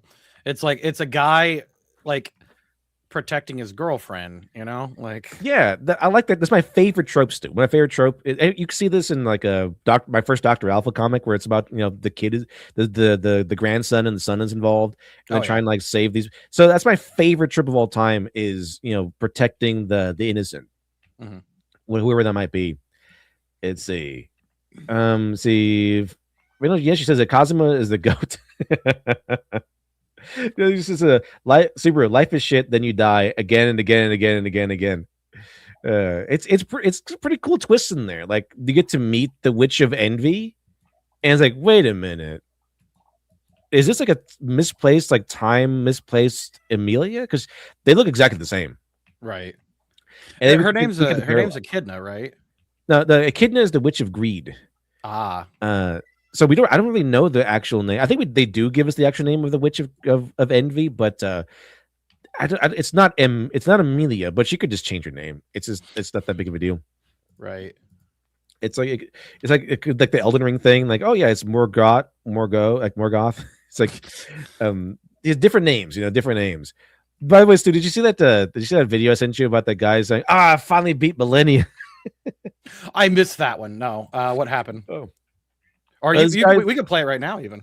It's a short. Yeah, it's a short. Hold on. We'll get. I saw chat earlier, but it's pretty funny. It's nice and short, but we'll get there in a little bit. Let's see. Alexander Tintiers is the Isekai Quartet movie introduces the guy who created the Merchant Guild in ReZero, and he was friends with the Witch of Envy before she went crazy. Really? So did they give you like lore of who the Witch of Envy is? Because it seems like this. It's just Amelia. Wait. We're actually getting lore in Isekai Quartet. Is that? Apparently. Huh. Apparently. I feel like it's cheating though. It's kind of like how they brought back Palpatine in Fortnite. Yeah, that I'm not sure I'm in love with that, but like interesting, you know. Hold on. Okay, here he goes, Stu. So you've beaten Millennia, right? Oh yeah. Check this guy. This is out. This guy's like, oh my goodness, I can't believe it. Oh my days, please, one more. Yes! Yes, Stu, he beat Millennia. Oh my god, we're finally done with this. Uh-oh. Oh man, Stu, he's done. He's finished. He beat Millennia. Oh my goodness, after I think 33 tries. Only 33? Damn, what a gamer. Imagine doing 33 tries and never getting past the first phase, and then you're like, oh my goodness. The whole ass cutscene for her? Thank God. Does her brother show up? Does Millicent show up? Oh my God, we're so done. 33 attempts or whatever, it's not that bad. 33 attempts to get through phase 1. That's rough. It's not great. Oh, my heart is racing, bro. Yo, if Mikola shows up...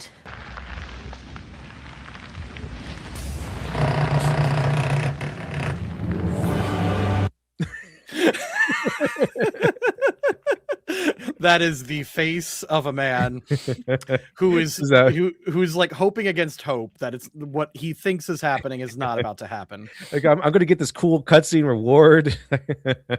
It's not that bad. It's like, look, he's all confident. Like, I made it through. I beat Millennia. It's not great. Oh, my heart is racing, bro. Yo, if Mikola shows up... That eye close, you can see it in his you can see the exact moment in his soul. Absolute pain. No. Let's see.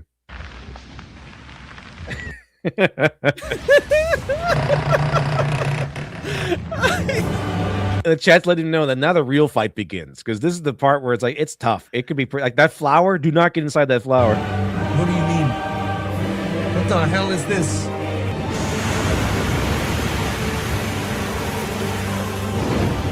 Surely she's my friend now. Yeah, she's an ally now, right?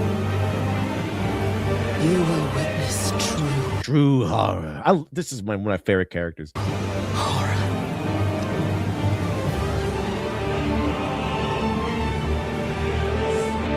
now rot.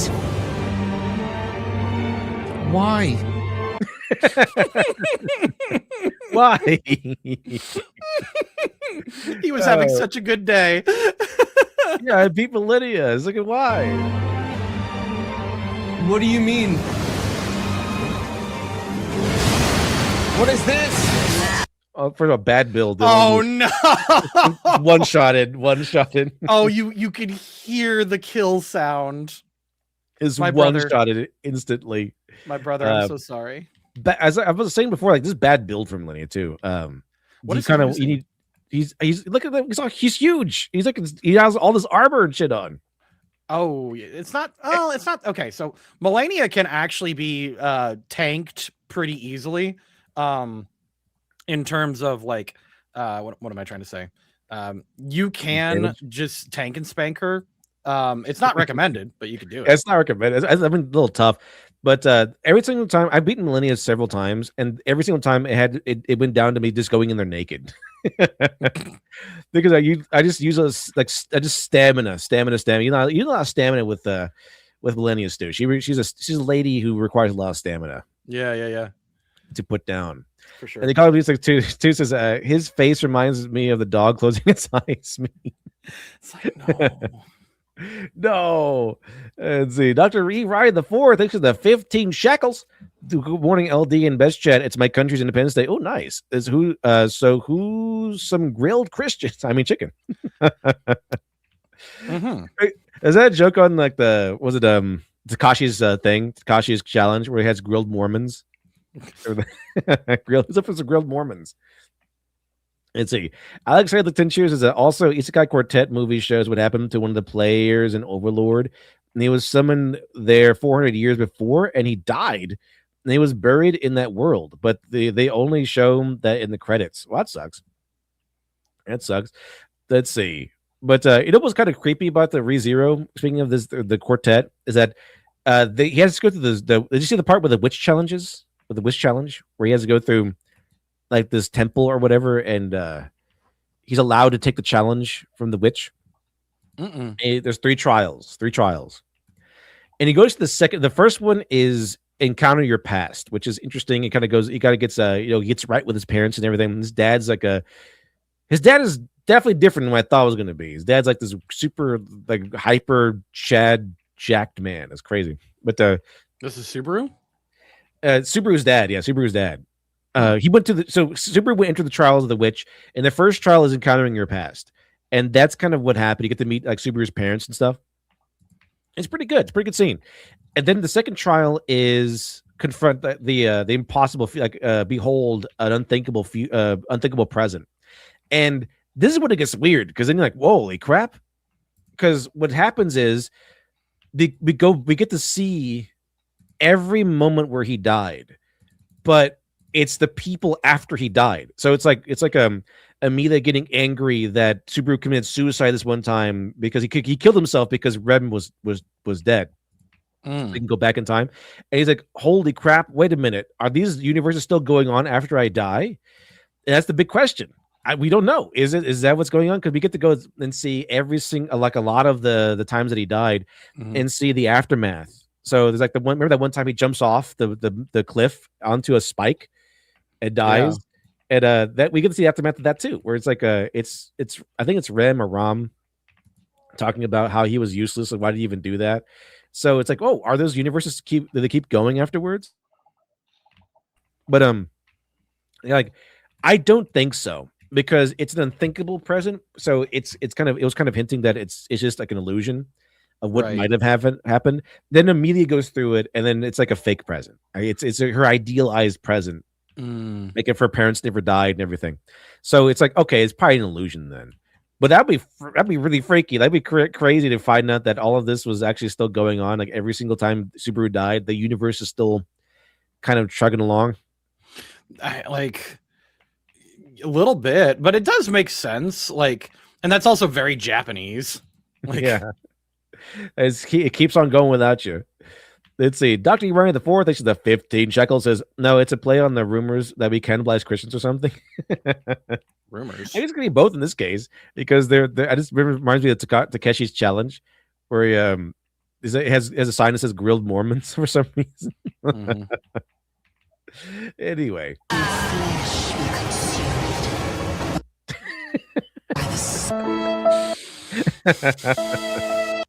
All right, dust yourself off, pick yourself up, and start all over again. That pain and pain. As I said, 33 attempts, not too bad. 33 attempts to get to phase 1, bro. Get to phase 1. All right, let's check this out, chat. Let's move on over to Amazing Digital Circus. I got a few videos on it too. I'm super sorry. I gotta go pick up Alex. I'll be 10 minutes. No problem. Give me just a minute. Let's see. No problem, Stu. All right, chat. Well, let me see. Let me check this out. Let me go ahead and update all of this. But in the meantime, Stu, while you are away, we'll be covering this video that someone made on how actually, you know what? Maybe we should wait for Stu to come back on this one. What about this? Okay, what about this? We'll do this one. I got another one. It's someone going over like the millennial dialogue and everything that's in Digital Circus. And I don't know. We'll check it out. Because I had the same issue with Digital Circus. It's very millennial. But I think they utilize it fairly well sometimes. We'll check it out, chat. We'll check it out. Actually, it says, it's confirmed later that every time Subaru dies, the universe gets erased and time gets reset, and the other isekai guy has his own type of return by death as well.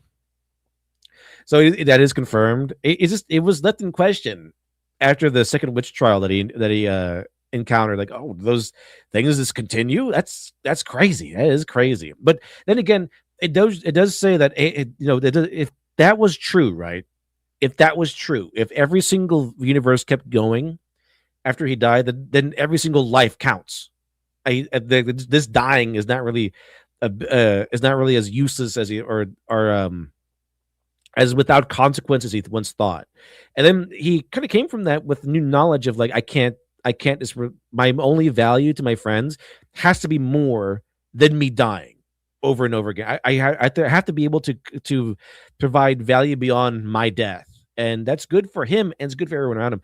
ReZero is really good. It's really, really good. And I mean, it is fantastic. Animation dialogue all like that.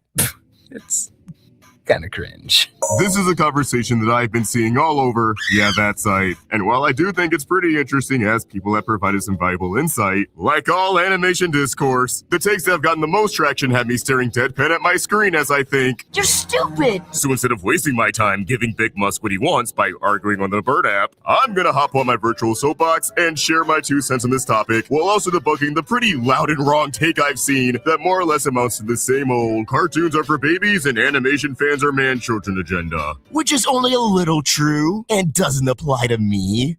Right?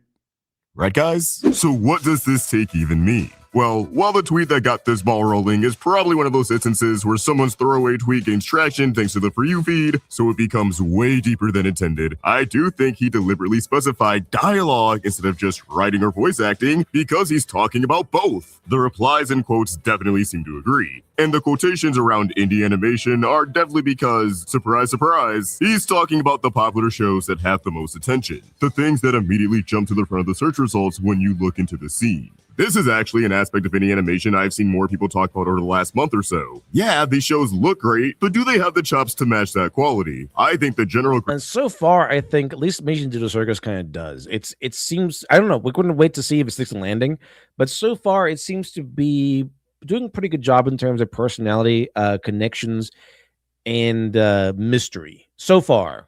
Is it perfect? No, but then again, nothing's perfect. It has a lot of cringe moments though, and I do just like the therapy sessions, and the dialogue is definitely millennial dialogue. I mean, it's definitely millennial dialogue, definitely millennial style humor, absolutely.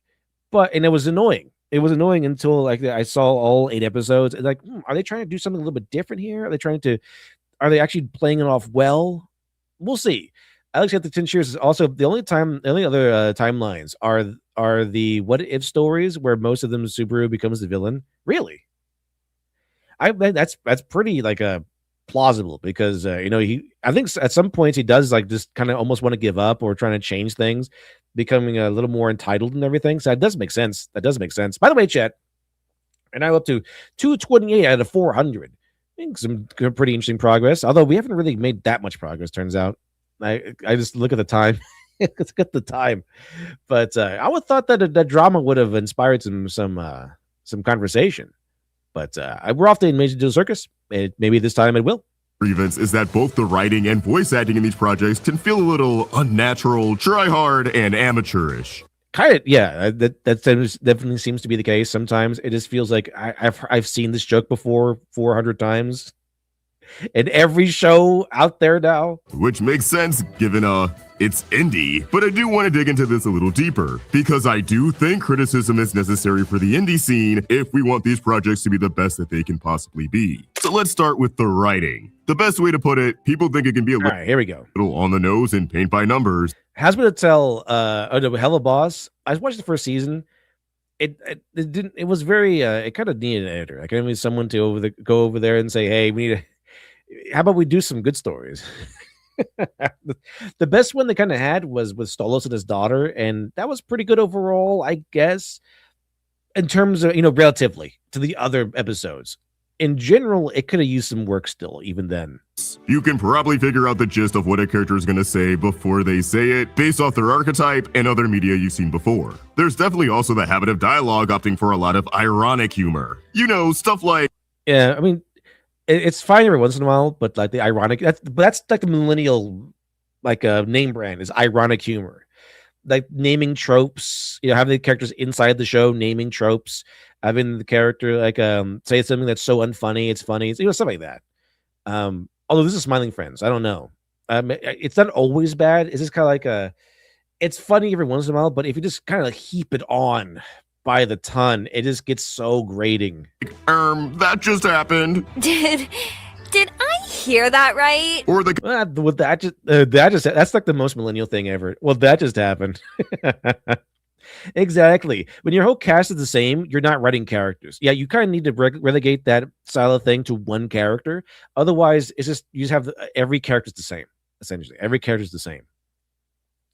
So you kind of just want one character to carry that, or have it more along the lines of everyone can do it that way, but their own style, their own spin. All right, not every character needs to go, well, that just happened. Like, it'd be weird if like Captain America started doing that. Like if they added in some millennial character that was like Kamala Khan or something like that, and they paired her up with Steve Rogers, like she could do that every once in a while. But if Steve Rogers started doing that, it'd be very weird. You know what I mean? It's very strange. Like, that's not what Steve Rogers would do. Although they would probably have him do that anyway, so that the millennial audience go, oh, he did it. He's one of us. He's so #relatable. But you don't really want him to do that. kind of dialogue that got popularized by shows like Rick and Morty. You know, things that have the same energy as geez and loads of stuttering. Oh, geez, Rick. I didn't think it would happen, Rick. Come on, Morty. We gotta go. We're gonna have a great adventure today. But I gotta go to school, Rick. I'm failing on my class. Shut up, Morty. But don't. These are just stupid classes, okay? We gotta go. Come on, adventures. You and me, Morty. You and me, Morty and Rick forever. So, oh geez, Rick. Like it's like that. Yeah, it's like that. I mean, I guess I didn't really mind it that much. I do like Rick and Morty, but yeah, the nihilism and the irony humor. It kind of gets grating after a while. Which in isolation isn't a bad thing, but I do think it's prevalent enough in a lot of the big indie shows to the point where it's noticeable and where people can feel like things are getting a bit samey. I also feel like we haven't shaken off the kind of dialogue we've seen in a lot of mainstream animated comedies, de-escalating situations for the viewer to the point where you really can't let emotion simmer for too long or take things too seriously, even if it's clearly a serious moment for the story. A character begging for their lives, but what they're saying and how they're saying it is clearly supposed to make us laugh. Something I appreciated about the Knights of Winter pilot is that serious moments are never undercut by that sort of dialogue. They're played pretty straight. The only see, that's the main problem. That's the main issue I have too. All these like millennial shows and the millennial humor. It's like jingling. They need jingling keys. So they have the idea of power dynamics and all this sludge. But one of the things they have is emotional labor. And they don't really want their audience to have to do too much emotional labor.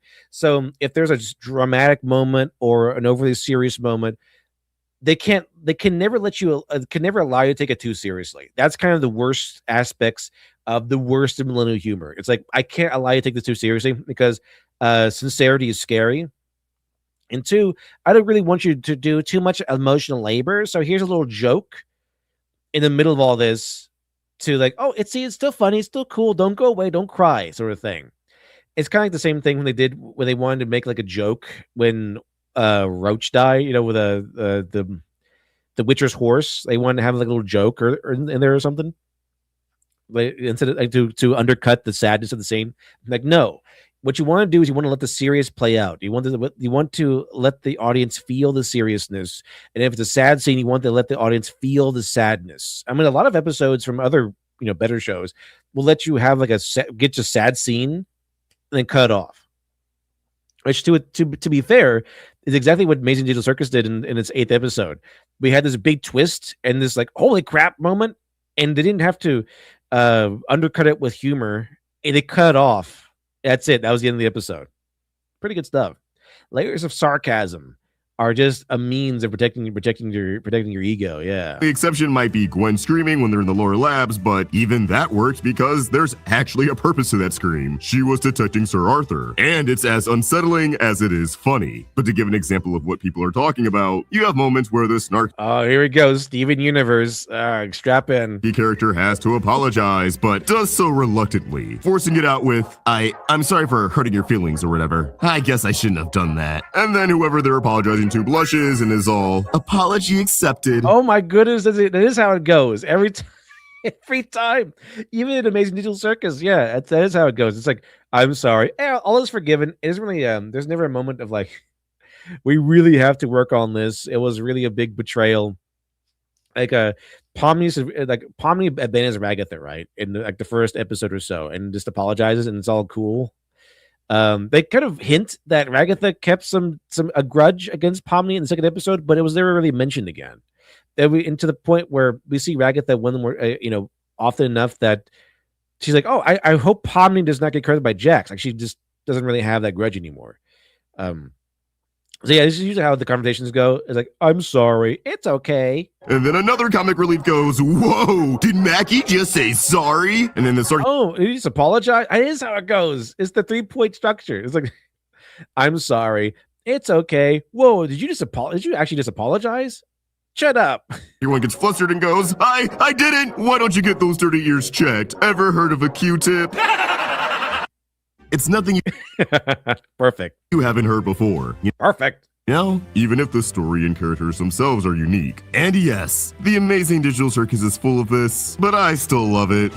Yeah, see, there we go. So this guy's on point. This guy knows what he's talking about. It's full of this, but it's still really good. No, we didn't always get along, like when you... Which tells you how good this storyline or at least intriguing. It's intriguing. It's very intriguing, I have to say. I'm not sure. It has to stick the landing because in a show like Digital Circus, it's all going to like ride or die on this ending. It kind of is, unfortunately. It's not like every episode has its own nugget of power. It's the whole mystery's been building up over the course of all these episodes to the ending. So we're going to have to stick the landing on the ending. I'm back. Sorry about that. Important. Welcome back, Stu. We're covering over this guy who made a video about why indie animation dialogue is like that. Yeah, and he did a really good one. It was just like you know what? Let me show you. Mm-hmm. I'm sorry for the snarky character protecting Sir Arthur, and it's as unsettling as it is funny. But to give an example of what people are talking about, you have moments where the snarky character has to apologize, but does so reluctantly, forcing. Here he goes. He has it on point. Check this out as an example. Get out with, I'm sorry for hurting your feelings or whatever. I guess I shouldn't have done that. And then whoever they're apologizing to blushes and is all, apology accepted. And then okay. And then what do you think the third character says, Stu? Something like really disheveling. Right? It's like did you actually apologize? Another comic relief goes, "Whoa, did Mackie just say sorry?" And then everyone gets flustered and goes, I didn't. Why don't you get those dirty ears checked? Ever heard of a Q-tip? The Kane laugh. Absolutely masterful. Well done, sir. Well done. Absolutely on point and funny. Well done. It's nothing you haven't heard before, even if the story and characters themselves are unique. And yes, the amazing digital circus is full of this, but I still love it. I know we didn't always... Same. I know. Okay, this is how I know he was on point here, because it is full of this. Mm-hmm. It is, but it's still good. Mm-hmm. It's still good. I still like it a lot. I still like Digital Circus. I would recommend it to people who kind of want a cool like indie show, relatively indie to I'm not sure if it's indie or not. Is it indie? It is. Yesn't. I would say yesn't. Yeah, kind of like in the middle. Like yeah, like Glitch is a studio that has some like money and balls behind them, but like it's not like this is a Fortune 500 company. Male balls or female balls? Yesn't. Let's see. Actually, the 10 shares is that the guy who voices the rabbit mentioned in an interview with a VTuber that the last episode might piss people off. Interesting, because I was saying, Stu, that I like the show a lot, but it's really going to have to it's going to have to ride or die on this ending because of the way it's set up. Because every episode has been leading towards this big, gigantic ending, and all the answers being, all the questions being answered, and what everything actually means in the end. So it is really going to ride or die on this ending. So it really will. It's like you thought Game of Thrones was going to be intense, Yeah. So hopefully they stick the landing. I'm hoping they stick the landing. It's been as far as the mystery goes and the interactions between the characters and the way the characters are set up, that's been pretty good. The annoyances has been the therapy sessions and millennial humor and millennial dialogue, but for the most part, some of it actually makes sense as to why that's going on, and it kind of goes into it. Like they made like Kane's millennial humor part of the plot, which is kind of funny. Yeah, right. So I was like, okay, I'll give it points for that. I give points for that, reluctantly, but I'll give points for that. But yeah, I understand this guy's meaning. Like it's full of this millennial crap, but it's still pretty good, which tells you kind of how good the storyline actually is in Amazing Digital Circus so far, until the ending. until the ending. We'll see how that goes. Get along like when you called me out for fake laughing at your jokes. Other things include humor skewing towards the quirky and random side. Swearing might geez, yeah, the quirky random stuff, that's bedrock millennium humor. feel jarring, out of nowhere, or excessive, all to prove that this isn't a kid show, baby. And it might have that not your dad's show. Serious moment or two that juxtaposes the rest of the episode. I'm gonna be real. I actually think I don't really think I think they use swearing very effectively. Like you know, not every single show. Maybe here, like Yeah. in the circus, they definitely do it effectively. yeah, like it's saved for very special occasions. Like last night, what was his name? Kane. Kane did that song, and he's like, "Oh, you feel used? What a goddamn shame!" And it's like, "Oh shit!" Like it has impact because they're not even allowed to curse Mhm. unless something special happens. So like Kane cursing is huge. He's cursed twice so far, and it's always been at times where it makes sense for an AI to curse. You know? Yeah, Like- and the thing is, he blocks people from cursing most of the time. So the idea that he himself was now cursing in the song, it kind of hints that he's going insane. So the whole cursing thing with Kane is actually played narratively. It's actually a narrative reason for it. Mm-hmm. So it's pretty good. It's like the opposite of that would be the Has Been Hotel, which is curses every like 5 seconds. Yeah, like you know me. Chat knows me by now. Y'all know what I'm about. I do like Has Been Hotel a lot, but like there's a very famous bit that Vibsy Pop even got really annoyed at. It's like Digital Circus if it was written by Vibsy Pop, and it was like, I'm Kane, I'm your bitch, I'm your Yeah, cum slave. that's accurate. That's pretty accurate. Yeah, I mean, like everyone will be cussing like every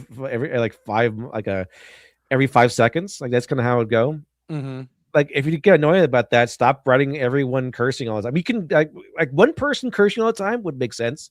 Oh, that's his personality. But every single character cursing all the time, it just becomes like wallpaper. That's why when Alistair swore for the first time in Has Been season 1, it was quite good because Alistair doesn't swear. But when I he didn't even notice. Everyone just cusses all the time. I didn't notice that Alistair was a guy who doesn't. Right. Well, it was really funny because God damn it! Like every fucking person on the planet wants me today. I'll be 2 seconds. No problem. Let's see. That person I like Has Been Hotel too. So you're not alone. Not alone whatsoever. Check this out. Playthings. Let him cook. And I get joy out of making you suffer. Let him cook. I'm the one who causes pain for fun. Let him cook. I'm the one who knocks. I can also see a lot of indie projects leaning on referential humor, with modern slang and other hip lingo sprinkled in, which makes sense to me because we're watching these things on the internet, man. And I do think a lot of us growing up on the internet has homogenized the way we speak, which can extend to script writing. And I don't think there's anything wrong with basing your show around internet culture or frequently referencing it if that's what the show is supposed to be. Even if partially, like Wastelandia, that just means it won't be everyone's cup of tea. As for voice acting, I think any performances that might be rough around the edges usually comes down to a few things. And see, Alex Haley too says that wait, there is a person who didn't curse and Has Been Hotel. And for a little bit, I didn't even notice. Everyone just curses all the time in Has Been Hotel. It's like, okay, now Alistair starts cursing. I didn't even notice that he didn't. I just assumed that he did. You kind of just blank out. You blank it out. It becomes wallpaper. Unnatural or flat delivery, where it can sound more like popcorn reading in English class or a table read than a true performance. You can tell someone is reading from a script. The pacing of the line read is a bit off. Maybe some words lack the emphasis needed, or they just sound quiet while reading a line that clearly demands a bit more volume. Using inside voices to not piss off family, roommates, or neighbors. Oh my god, how do you work here and not know DMA? It's literally been trending on Twitter for 2 weeks straight. Walls are pretty thin nowadays, y'all. Wait a minute. So there's a show where like the voice actors are just trying to like, okay, let me go ahead and record my lines, but in my quiet voice so I don't wake anybody up. Does that happen? What is this show? That sounds pretty funny. Not know DMA. It's literally been trending on Twitter for 2 weeks straight. Walls are pretty thin nowadays, y'all. I don't really want to wake up my parents in the next room, so I'm gonna go ahead and record my lines like this. Let's see. Yeah, you're not alone, Stu. That person says, I like Has Been Hotels too, Stu. So you're not alone. Mm-hmm. Other end of the spectrum, you definitely have performances where it feels like a sentence in itself can have the setup of a joke, where the first half is the build-up, talking at a normal pace, while the second half is the punchline, putting more emphasis onto it. Like, why is bro speaking like Ostrich Vox? But you know, the lines aren't actually always jokes. The voice acting can also teeter on the level of 90s anime dub, where you can tell they're capable of pulling off some emotional reads, but it's not all there. It can feel a little stiff or insincere. Oh yeah, that is true. Remember the 90s anime dubs? Where sometimes they are kind of awkward. They seem like there's kind of a blend, or like there's not even that much emotion in 90s era dubs. Gangel's piece during the Kane dissertation comes to mind. You discourage us from. Oh, this part was awesome in that episode. Oh yeah, I love Kane, bro. Like Kane is just like probably my like top 2 for me. Like I think Kinger's up there too. Yeah, Kinger is awesome. Like Kinger is like he's like the smart guy that we kind of have to rely on. Like everyone relies on Kinger. It's the Orange Man. Thanks for the $5 super chat. Thank you very much, Orange Man. Appreciate it. Here we go. Yes. Orange Man says the creator has gone on record that if the fan base becomes toxic, the ending will be to spite everybody. That was posted months ago. I have a video on that too. But this whole controversy with the creator and the fan base. You discourage us from thinking outside the box and doing things our own way. There's also instances where the delivery doesn't really match the animation, and it can feel flatter as a result, like Andy being carried away by Frank. But what do you mean thinking outside the box? Your adventure idea was working at a fast food restaurant. I'm not sure if that's outside of the box. I'm not quite sure what Gangle. I'm not sure what Gangle was going on about there. Like outside of the box is like I think Kane just lives outside of the box. Gangle is like, okay, well, how about we work at a fast food restaurant? Frankie in the cog pilot. Soon, there'll be no place untouched by the light of commerce and amusement. I don't think this is a case of a bad. Yeah, that was was fake emotion there. Voice actress, but the animation makes it look like she should be acting her ass off, and the sauce just isn't there. So why is it like this? Well, stating the obvious, a lot of it. Why you like this? Indie projects are a lot of people's first real shot at writing a TV show. There's a lot of trial and error. I'd rather have these shows give people a fair shot to have their voices heard in ways that weren't possible before YouTube and the internet, and getting more experience through indie projects is how they can improve. Workshops and classes definitely go a long way and should be taken into consideration, but at the end of the day, experience really does triumph all. I mean, just look at Kane. Alex Roshan has improved so much as a character in only 8 episodes. It's kind of crazy. It's like comparing season 1 Rick to season 4 Rick. I'm your ringmaster, and I'm here to show you the most jaw-dropping, heart-stopping, mind-bending paraphernalia you've ever laid your eyes upon! Actually, who has time for questions? The Kane maniacal laugh during his rant about like how hard he works for them, that one actually like that kind of got me going a little bit, you know. I was like, ooh. It's pretty good. Like it gets a lot better as the show progresses. Let's see. There's a whole wacky world of hijinks out there! A big thing is also voice directors, guiding your actors into delivering the perfect line read. This is something showrunners of indie productions tend to do themselves because they may not be able to. All of the characters just like a bag of weed. Like that's pretty bold. For voice directors who specializes in pulling some quality work out of the performers. Like I don't really see people knocking Helva Boss's voice acting, and that's because the cast only has a lot of voice actors with professional experience, but also because Richard Horvitz, the voice of Moxie and iconic roles like Invader Zim, Invader Zim, became the voice director as of season 2. Having someone like him on board makes all the difference. Even though Smiling Friends is an indie, Let's see. Fenyo Nyashi says that Alex's acting has been a major pull to liking Kane for me. I mean, he's pretty good. It's a pretty good character. I also think that's why he's able to pull off both realistic and erratic dialogue so well, because both Zach Hadel and Michael Cusack have tons of experience from years spent making silly cartoons online, along with other ventures like podcasts. Cusack even has YOLO, a whole-ass show on Adult Swim that predated Smiling Friends. You get it, though. Michael and Zach's stats were already maxed out by the time they had their breakout hit, and it showed. I can't wait for some big influencer to get on like the animation trend, like without any influence, or I mean, without any like experience. They're like, okay, here's my fan base, here's my my project, and give me trillions of dollars or whatever. And it's just total shit because there's no passion in it, and there's no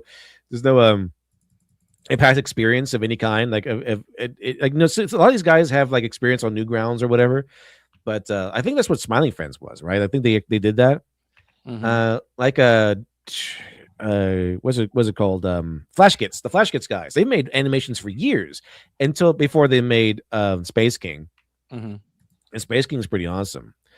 But I just know at some point some guy with a big following is going to try to cash in on the animation trend, the indie animation trend, and it's going to make a lot of money and it's going to flop. That's going to be interesting to see. Keto Flex Review says, oddly, no situation has been crazy, but I'm happy that week, less than myself, I've managed to get the best possible outcome. Yeah, it's being covered by everyone. That guy didn't get away with it. He would have gotten away with it had it not been for you meddling kids. He would have gotten away with it. But boom! No, you don't get away with it, bitch. You got caught in 4K. Now you can be covered by plagiarism guy. Yeah, the plagiarism guy. That's how we know him now. The plagiarism guy. The plagiarism guy. Yeah, that's funny.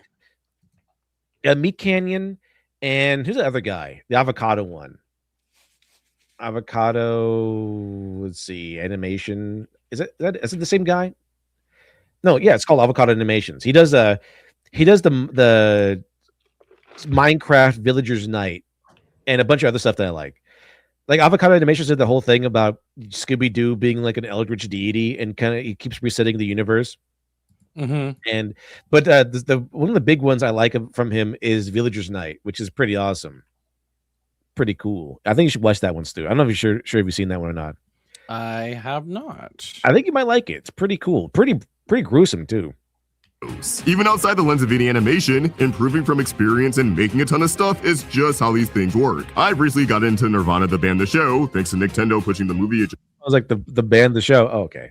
It's just found up by Nirvana, but I don't know what is this movie about. Like it's called Nirvana the band The Show, or the movie, and it's like I don't think it has anything to do with the actual band Nirvana.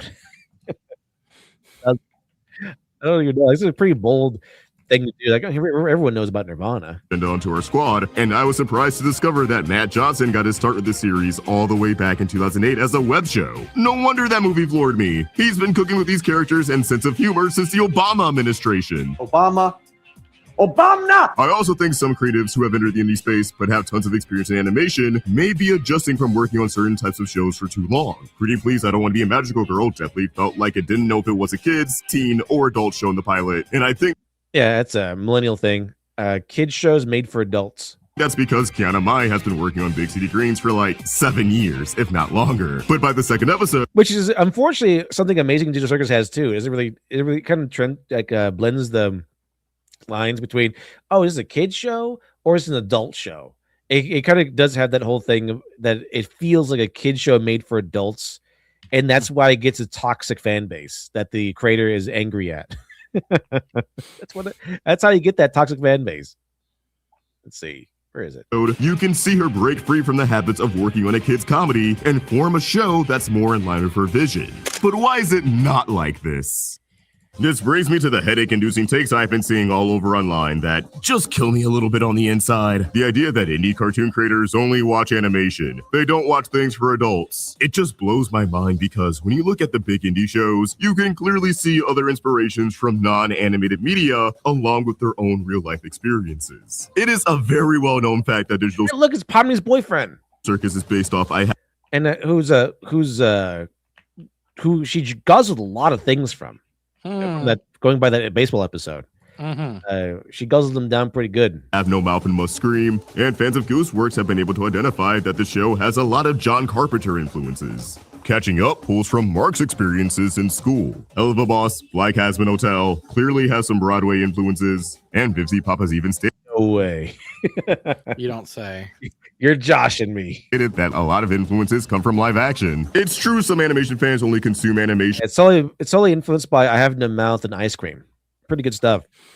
Some people even shared that a lot of their friends in art school only watch animation, which I think is pretty anecdotal. Let's sample the whole student body before saying art students don't watch anything besides animation, because I refuse to believe there's an art school without a single film buff on campus. But I still think a lot of that perception comes from social media and algorithms. It usually... Yeah, what kind of film buff are you? What kind? locks you into a niche, so cartoon profiles online tend to only post about cartoons, Why you disgrace my screen with core animation here? because anything else is gonna get repressed. Like, if you look at my channel and my Twitter, you wouldn't guess that I love going to the movies and seeing new flicks of varying genres, or that the shows that get the most repeat on my TV are Detroiters, Man-Seeking Woman, and Atlanta. I keep up with a lot of TV, and always have, even when I mainly consumed animation as a kid and teenager. There's always been non-animated media that caught my eye. I just don't share it, and I wouldn't be surprised if that was the case for a lot of animation fans. Also, live action shows can have abysmal dialogue too. Like, I agree, people should have a diverse media palette, but a lot of dialogue in newer media geared towards adults, that is, live action, can be on the level of some of these indie productions, if not way worse. I'm talking absolute dog shit. Really, this discourse just feels like another flavor of adult animation discourse. How people try to dumb down shows to being clones, all having the same art style and sense of humor, while overlooking the ones that break the mold, or aren't the shows people try to do some as on first glance. Yet you're going to be hard-pressed to change that narrative by people who never even watched the shows. Still, I thought this was worth yapping about. It buys me some time to finish some big videos I've been working on. And as always, I want to know what you guys think. What's your take on dialogue in indie animation? Was this something you've never noticed? No! Anyway, chat. All right. Here's this video on Gooseworks meeting how Gooseworks was pushed away from Amazing Digital Circus. Oh yeah, let's watch that because Let's check this out. Oh boy. Reservation for a damn good spot in hell. It's so cringe how Goose is out here forcing Jax just because he's her favorite. Forcing such a trash. Forcing Jax, trying to way too hard to make him interesting or likable. Well, not every character has to be likable, technically speaking. Jax is good at being mean. Character is literal insanity. Jax is an abuser. Why is he one of the main characters now? You can just answer your own question. What do you mean now? He was a main character since the beginning. These are real comments left by real people attacking the creator of a show for an obvious and benign statement. This is the state the Digital Circus fandom has come to. Right, so I was in the middle of scripting a drama-free standard video about the reasons behind why the Digital Circus could have been created by CNA. Unfortunately, it will have to wait, as something has come up this weekend that has pushed me over. It is the company, right? That's the company inside. The company's Glitch. Like, what are they on about? The company inside Digital Circus. Oh, at the company that made Digital Circus. Yeah. Inside the universe, in-universe company. Yeah, no, I feel stupid. Yeah. The edge into talking about this. However, despite the incredible levels of disgust and rage that I feel, so the one of the ending conflicts of Digital Circus is that Kane starts to dislike them because they kind of criticize him too much. And like, imagine if he did this to you.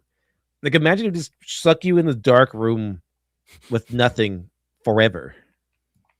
That'd be harsh. Pretty harsh. Towards certain individuals we will be talking about today, this video brain rot stew is better than regular stew. I'm not even certain what that means, but all right. Let's see. So it's going to stay as unbiased as possible, delivering the facts and the timeline of what happened. The drama last weekend started when Gooseworks offhandedly said during a stream that Jax and Pomni were the main characters of the Amazing Digital Circus. That seems about right. Yeah. Yeah, that's about accurate, as far as I've seen. After seeing all 8 episodes, yeah, it seems about accurate to me. I mean, it's not Kane because he's an AI. He's kind of like a weird antagonist, sort of. It's difficult to call him an antagonist since he's just as. I personally find Kane to be just as sympathetic as everybody else, but like, yeah, he's definitely a plot device that is not positive. You know? Yeah, he's kind of like there. He's not trying to kill them or anything like that. He's at least not at first. Like most of the episodes, he's trying to make them have fun.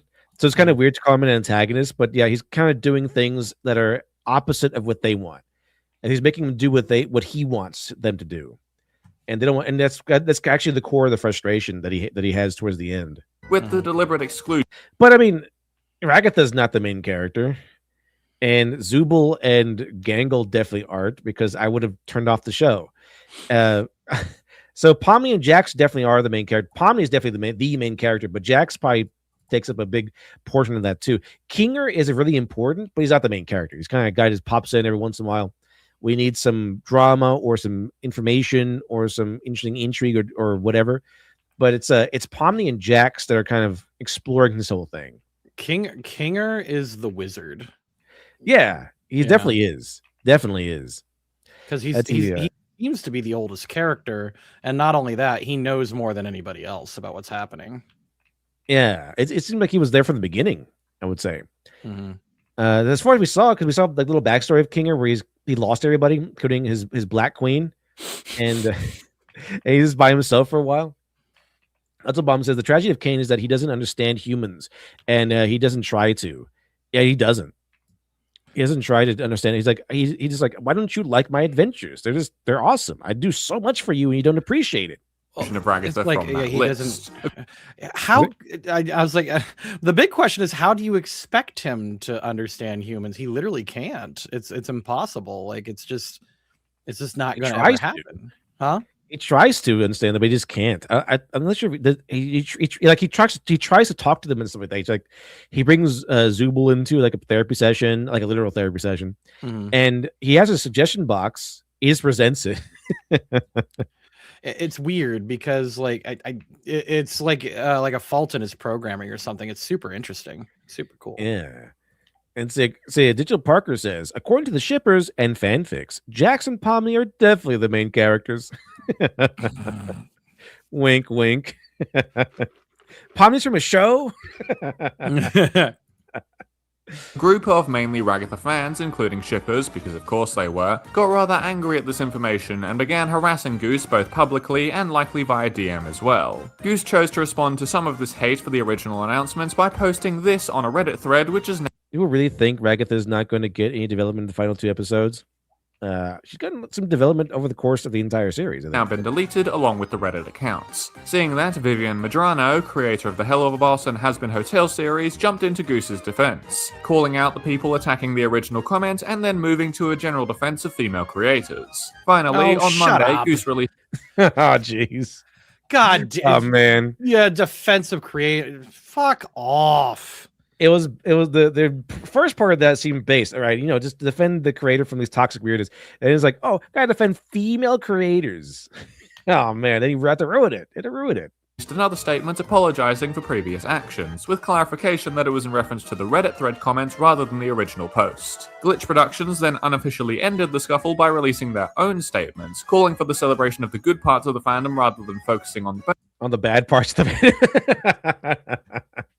Oh, take this, weirdos. Now you're the bad parts, officially. All the weird, toxic weirdos are like, oh, he's an abuser. Yeah, you guys are labeled the bad parts of the fandom now. Suck it. Isn't that crazy? And that's so crazy. Insane. Hey all. We've seen some of the recent posts online surrounding Digital Circus and its community, and wanted to make sure take a moment to address it. Right now, there's a lot of noise online, and we know it can be exhausting and really making something you enjoy feel darker than it really is. However, when we think of our fans, we think of the artists pouring their hearts into every piece of that art you love so much, the cosplayers bringing these characters to life in ways that generally move us, the people who show up to every discussion with thoughtfulness and heart, and the ones who have built something genuinely special here. So you are what this community really is all about. The majority of this fandom is made up of people just like you. We've made the privilege of meeting many of you at conventions and across social media, and what we found is a fandom full of kind, creative, and passionate people who genuinely care about the stories we tell. This is what truly defines you as a fandom. We've also seen the enormous amount of love and support for many of you for Goose since this has unfolded. It's meant that the world to her and to us. She feels really supported. What you've all built around this show, the friendships, art, and conversations is all real. What really matters. Take a moment and be kind to yourselves and each other. The community means something special to us, and we all love you. We love you. We love you too, Chef. It's kind of feels like they thought that all the toxic people were right-wingers or something. It kind of feels that way.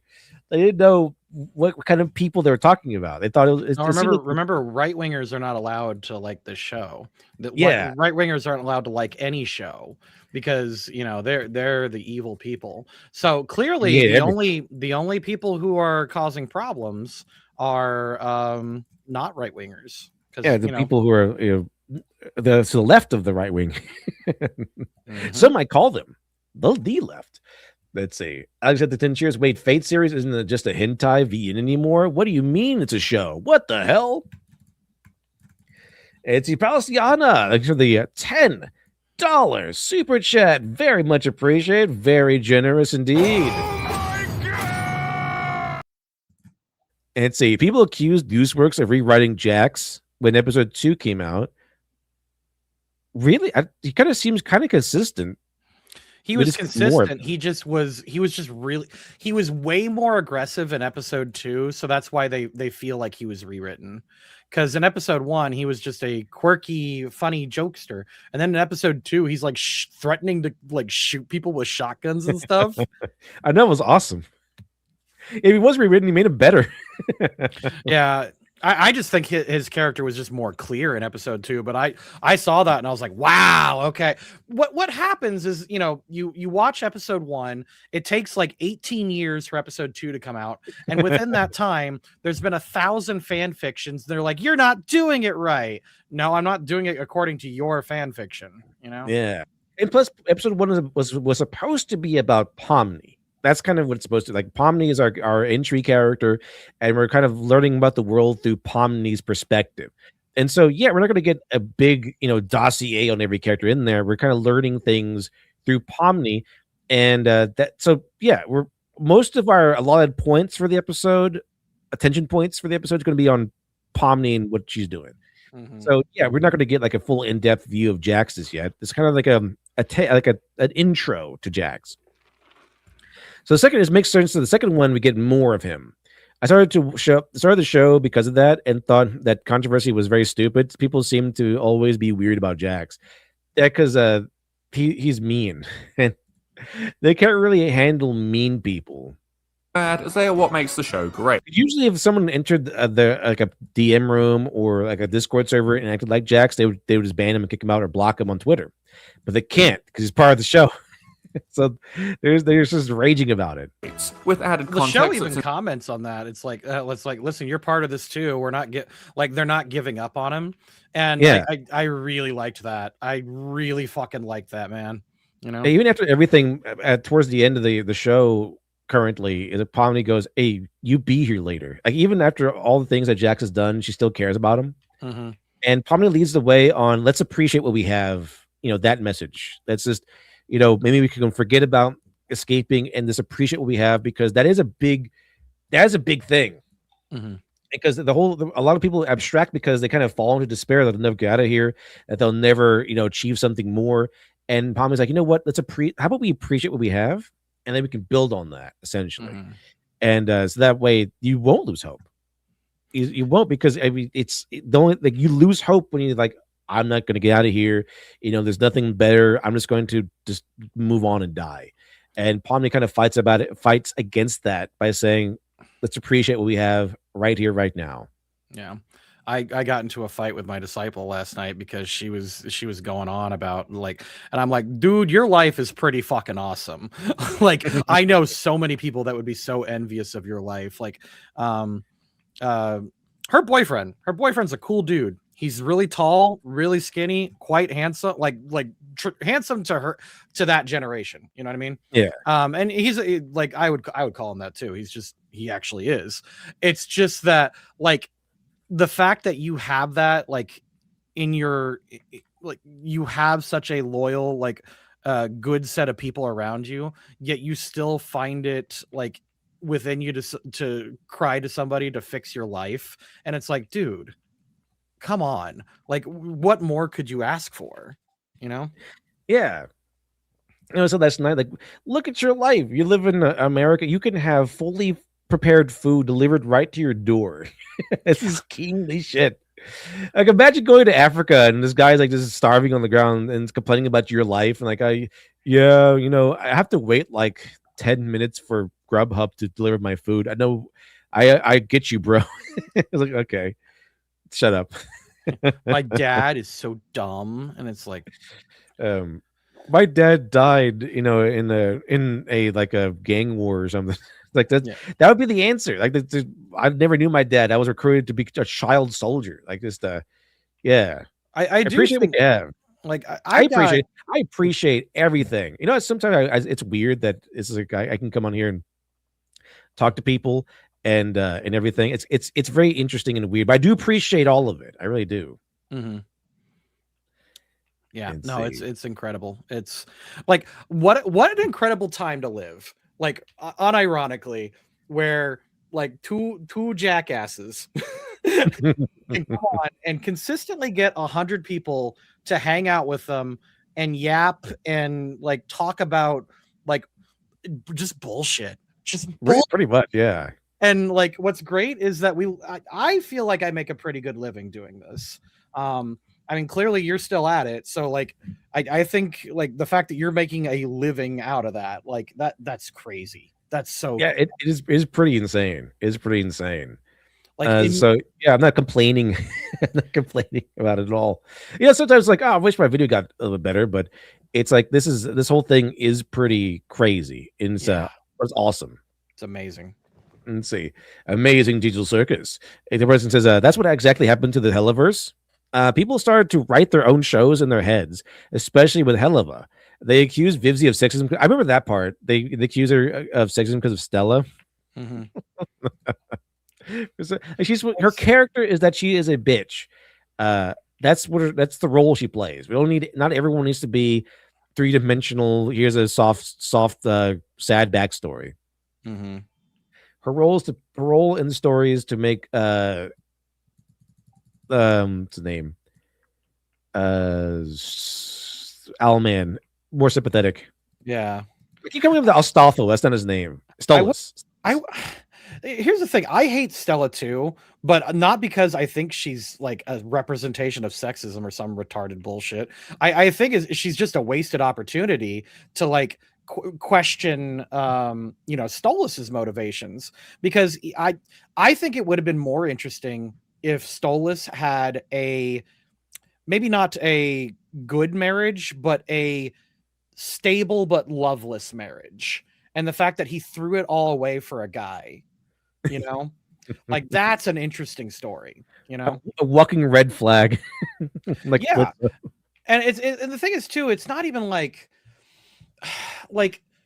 again, the fact that you make Stella such an abuser, like makes Stolas seem more bullshit. Like it just seems more fake. Like I don't believe you when you tell me, oh, Stolas is just a woo baby who's misunderstood. He's just a poor little witch boy. It's like, no, he did. He was way better in the pilot or whatever. Like the first one where he's just like in control. He seems to be on point with all. Like he seems to be, a demon lord, or whatever they're called.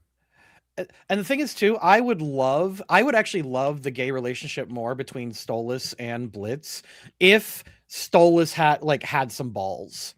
If Stolas had his balls and he was still a bastard, but he was a little bitch boy for Blitz because that's his boyfriend. Like I would respect it a lot more.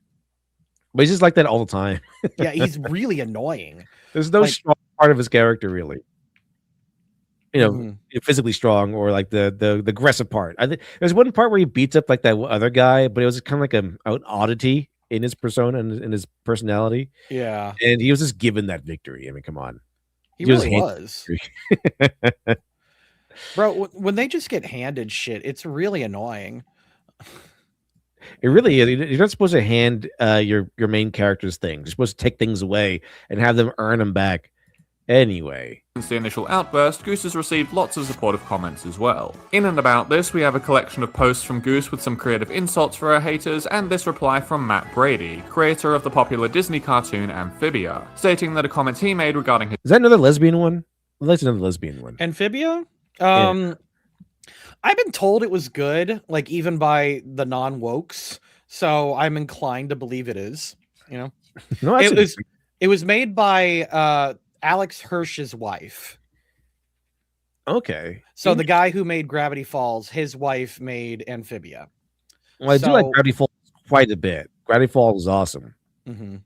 Like structurally and everything. See, Finn Niasha says, in 10 years, that's probably what happens when people start writing their own versions of things. People different angles and views that aren't analyzed get picked up by people that want something more for the material. Man, I don't think that has happened as much as it happened with Stranger Things. Oh yeah, the whole LGBT community, stuff. there's like a whole community that surrounds the shared alternate history of that show. It's insane. It's insane. It is a good show. It is a good show, but the fan base got pretty insane. It's pretty crazy. They kind of like, oh yeah, Conformity Gate was a thing that came up with. Like it didn't match everything, so therefore it's going to be a secret next season, or something like that. Something like that. I didn't. However, overall, I did not appreciate that they killed Samwise Gamgee. As don't. Sam deserved better. Wasn't his name Sam in the show too? It might have been. I forgot actually, but I was like, am I crazy or was that actually his name? But Samwise Gamgee was in it, and they killed him off. Like, what? Why would you do that? Did he ask for too much money? What's going on? Megathon, there's the 5. Now super chats. I don't know, LD and Stu. Sometimes giving your main character something that makes conflict can be if it makes conflict. But but if it solves something, if it is kind of bippity boppity boop solves something, then yeah, it's bad. Yeah, like say two government girlfriends. Yes, true, very true. Megathon. You can get that's. I think they're just being. They're probably just memeing, but yeah, the autism in me is like, shut up, motherfucker. He wants to talk about 2 government girlfriends, which is the story that he's writing right now. I'm making pretty good progress on it. Oh, okay. He's being silly, and I'm being stupid. Got it. Okay, my bad. My bad. Let's see. Jay Jameson says, I think it's understandable to be disappointed at the fan fiction better than the source material. Yes, that is understandable.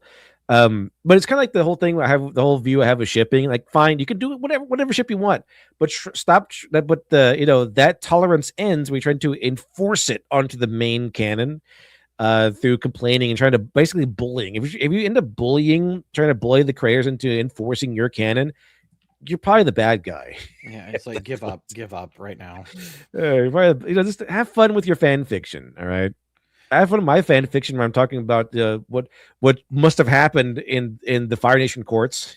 that high level intrigue, Yeah, of course, that's what's happening. Not 4 Elements Trainer, definitely. I assume some sort of porn game. And I love how you knew that. Like, all right, it's Stu. What is this? It's Stu mentions this. 4 Elements. I assume it's some sort of porn game.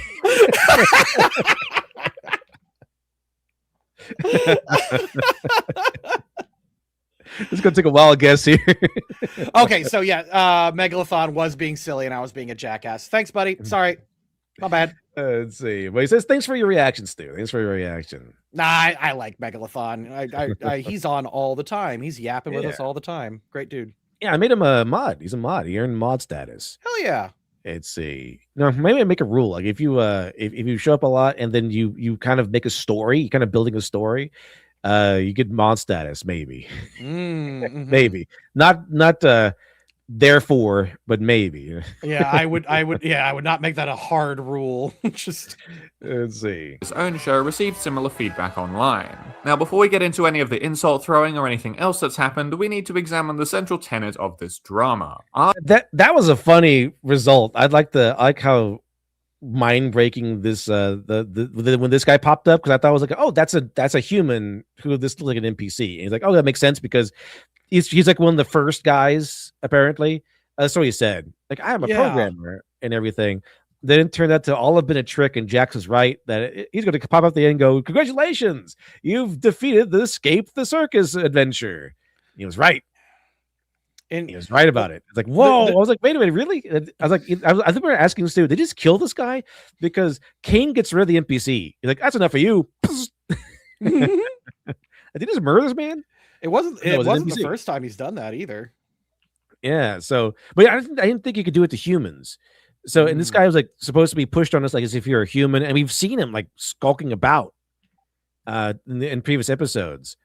So I was like, this guy seemed like a human that was just an NPC, and I've seen his face on the door, so maybe he is one. And he's just kind of got an NPC body or something like that. Maybe he's such a bland person in real life, he just kind of became an NPC in Digital Circus. But It could totally happen. But then it was like a long con adventure by Kane, which is interesting. Like, whoa, that guy was just an NPC the entire time. That is crazy. What's great is the show has set up this tone and this attitude that like very well could have gone either way, but there are enough hints that I'm seeing on my second watch through that I can tell, oh yeah, no, it was definitely always a trick. And like Gooseworks, didn't create a trick in order do you remember Frozen, the movie? Yes, Frozen. There's a part of the movie that pisses me off to no end, and Me it's too. the part where it's the part specifically where the fake boyfriend gets knocked into the water, and then he there's an awkward moment where it's like, haha, like he and Anna, like they're setting up their marriage kind of thing, setting up the relationship. Oh, yeah. She runs away and he looks at her wistfully. like nope. He's not putting on an act. He's not like faking it. He genuinely looks at her happy, and it's like, that's fake, and that's horseshit.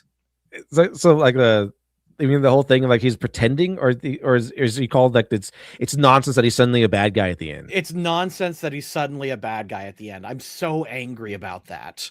Like, and they should set it up. He should have been like, oh, he goes from wistful to like plotting or cunning, like evil smile or something like that, or just something, like it could have been anything but wistfully, like it's an in love look, clearly in love, unless he's like that level of con man where he's like the guy from Scrubs who's like wants drugs, and like I did the whole thing where I'm writhing in pain and I wasn't sure if you're watching or not. Yeah. Let's see. Are Jax and Pomni the main characters of this show, and more importantly, is Ragatha not? There are a number of factors to determine the main character status of a cast member, but I will be going with 3 indicators, 2 based on data and 1 based on my personal opinion. Based. Screen time, merchandise, and plot relevance. Merchandise. That's funny. Time of each character has thankfully been catalogued by YouTuber Mr. Mickman, where we can see that Pomni has by far the most screen time. I was gonna say Mr. Medicare. I was like, what? It's been Nation Zero Circus has been thoroughly cataloged by Mr. Medicare. I was like, what? That would have been crazy. Now that would have been a crazy crossover I would not have seen coming. An hour and 23 minutes, followed by Jax at a clean hour, and then this was trippy. But someone pointed out that this is maybe him abstracting, which is also really trippy. Ragatha at 46 it's like minutes. as close as he can get to a suicide, Yeah, more or less. Like he went to his room and basically just almost tried to kill himself, which is pretty insane. In isolation, these numbers seem made by a trans person, you say, to suggest that Ragatha could be classed as a Listen, main character. I'm definitely along not with trans, but I've been there, man. Like I've wanted to do it a lot. Yeah.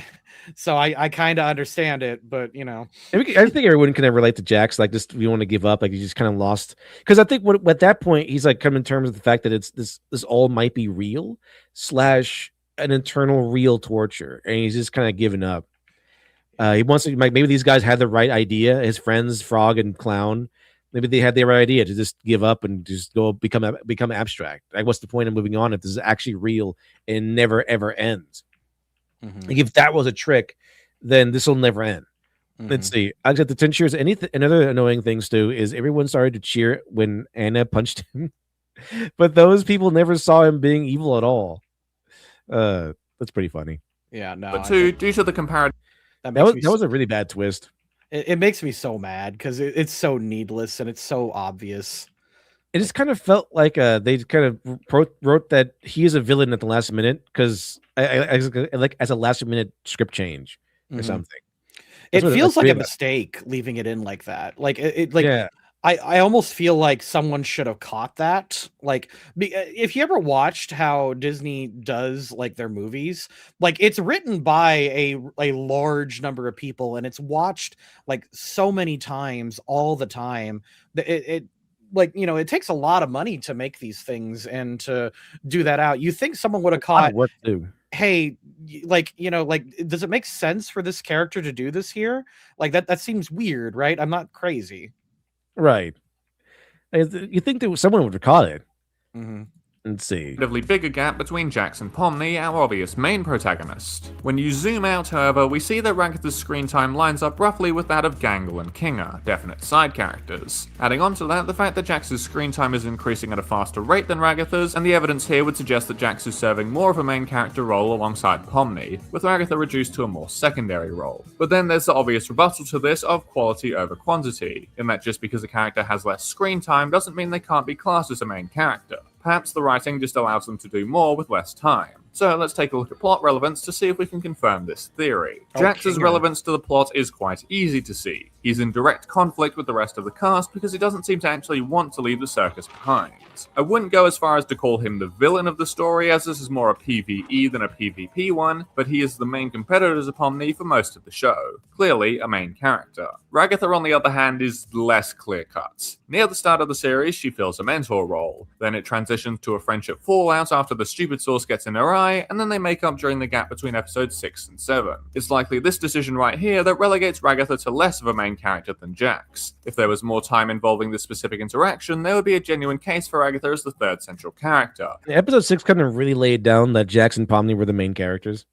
Yeah. It really kind of solidified that. However, because her dispute is resolved off camera, that doesn't get to happen. I feel as though once the last 2 episodes are here and we look back on the series, it'll be pretty clear to see that Ragatha is more of a mentor character than Pomni than a central character in her own rights. Finally, we have the merch, and these are pretty straightforward numbers. Pomni has 33 pieces of merch featuring her, Jax has 31, and Ragatha only has 21. In every way you cut it, Jax and Pomni are clearly more central to the show than Ragatha is. Therefore, we can say that because Pomni represents our kind of like entry character, like she's like the audience point of view. Jax kind of represents the counter to all the other characters, where all the other characters are kind of like they kind of sort of get along, but Jax kind of counter signals them and goes, okay, here is Pomni's point of view, here is Ragatha's point of view, blah, blah, blah. And then Jax kind of offers a different point of view, which allows you to kind of to receive a second viewpoint on whatever the main characters come up with. And Jax is right. That was really solidified in episode 7, I think. Where he's like, everyone's like, oh, this is surely real. There's surely a way to escape. And then Jack's like, no, it's going to be a trick. So he's there to give you tension. He provides a lot of tension sometimes. Because there will be no tension really without him being there. At least not the same amount. Because, we would, if without Jax, we would have been all on board. Like, oh, this is definitely like a way out, is a definitely escape and everything. Like, he obviously is kind of our way out of the digital circus. But then we have tension all the way through because Jax is like, okay, it's going to be an adventure, there's going to be a trick, and so we're left wondering instead of being left for certain. Now, if we were left for certain, would the twist end there be a big bash of the head? Yeah, but all the leading up to it wouldn't have been as intense, I don't think. I guess it's real, is it's not real. And then the whole thing where Pomni's like, okay, maybe Kinger should press the button. That whole thing, should we press the button? Should we not press the button? Wouldn't have felt so like necessary. Otherwise, it would come out and know, like, why is Pomni suddenly like questioning this whole decision? Golden Ray Production, the Father Trent says, anyone who defends or promotes rainbow relationships in these cartoons has a screw loose. It's like it's a lot of shipping. It is a lot of shipping going on. Definitely. And the thing is, what makes them so bad is the fact that they will bully and try to destroy and ruin the life of the creators of the show if they don't kowtow to their personal, gay relationship. That's kind of what makes it so toxic. And what's worse is if you have let's say you have a character who's like some kind like homophobic or whatever. Let's say you have a character who is even homophobic. They'll just accuse the creator of it now. Yeah. And it's like, bro, do you not distinct between and like or you're allowed to have them, but you're not allowed to make them likable in any meaningful way. Yeah, you can't make them sympathetic or anything like that. Neil Gaiman kind of talked about this too, where people will quote him on like his perspective on what love is, but he's like, that's not me, that's my character. Like, you're quoting my character from Sandman. That's not me saying this. So they did that with him too. It's like this is my character's perspective on love, not mine personally. So yeah, now it's like, okay, you have a character who's homophobic and he's given sympathetic traits, he's not treated like as 100% outcast garbage, well, then you must be homophobic because you're giving this character a well-rounded characterization. Let's see. Alexander Tincher says, in Fate Stay Night, the heroines become main characters or side characters based on what route you go through. In last route, you have to spend time with both Sakura and Ilya, or you won't get the good ending. If you focus on just one, and then Saber and Rin get their own route. And see, I don't know. That's a tough choice too, because really, technically speaking, so few of these female characters can defeat Rem on the waifu scale. Pretty sure, bro. Rem is top tier. It does objectively speaking, like, huh? Objectively speaking, like this is the way the how much support Rem gives Subaru and like her perspective. Like she's objectively like a top tier waifu. Like that's the problem about dating anymore. It's like not only do men like desire and need top tier waifus, women are now going after top tier waifus, and it's like, stop it. Save some for the guys. You can have what's left. Stop being so greedy. Yeah, stop trying to take wives. You can see Megathon, there's a $10 super chat. Thank you very much, Megathon. Appreciate it. Says, my big issue with shippers that they never build on a solid keel and get the rigging all tangled. So no wonder when they hit rough seas, they fall apart. I think it's kind of like the Toph thing, right? There's absolutely no evidence that Toph is bisexual, but they had in their head that somehow this is absolutely 100% true, and it's built on nothing, absolutely nothing at all. Like if I was writing a character from scratch, or if it's revealed at some point that Toph like was bisexual, that would not surprise me. I've encountered enough girls like that, but that's definitely not her default, you know? Definitely, there's like not one shred of evidence to prove that she's bisexual. She's aggressively straight every single time. Yeah, you see her in the movie. She's aggressively straight. Like that's why she got Zuko in trouble. That's what happened. What? She's like, well, because the new Airbender shows up and he's like muscular and he's voiced by Batista, and she's like, he smells attractive. Is he attractive? And then Zuko goes, yes, he's attractive, and that's why everyone says that Zuko's bisexual now, because he was answering a question asked by Toph that no one else would answer for her. It was a joke. Everyone looked at Zuko like, what, are you crazy? You're a guy, Zuko. And they give him that look, and then Zuko's like, what? It's on the facial structure. Like, oh, okay. He's correct. And if anyone would know, it'd be Zuko, you know? Yeah, it'd be Zuko, definitely. Absolutely. And then there's a point where I talk about where Aang yells at Katara, because Katara's like, no, we got to go back, Aang. And Aang's like, no, you don't know how I feel. I want to bring my people. We're so close to bringing back my people. And then the Batista Airbender steps in and says, it's all my fault. Blame me. It's not Aang's fault. It's I who pushes through that storm. And then Toph runs in, hugs his arm, and goes, I forgive you.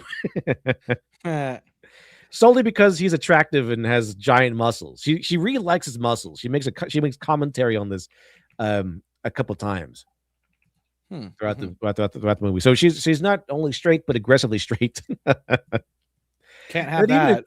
Even in Korra, she has 2 kids by 2 baby daddies. Mm-hmm. So where's the bisexual argument come from? It's literally built on nothing. For some reason, it became a big controversy because people kind of built it up on their heads for some reason that she was totally bisexual, and were like angry and calling it homophobic that she wasn't. Like, what? Like, just because that she is a tomboyish kind of girl does not mean she's just suddenly bisexual or lesbian. It's not how it works.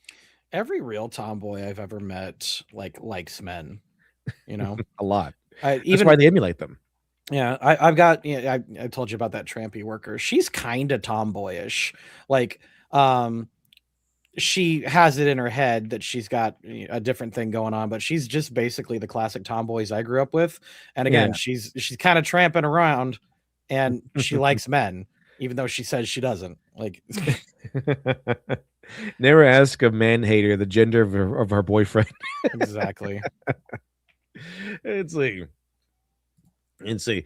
But yeah, and I'm like, you got Korra, you got Kyoshi, all right? You're not getting Toph.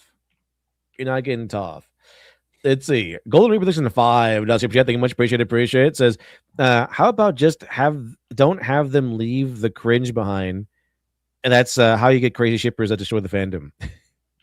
Well, it's the combination I've seen consistently draw in crazy toxic shippers is making a show that's a kid show for adults. So it's like cozy and colorful and vibrant like a kid show, but it has adult stuff in it.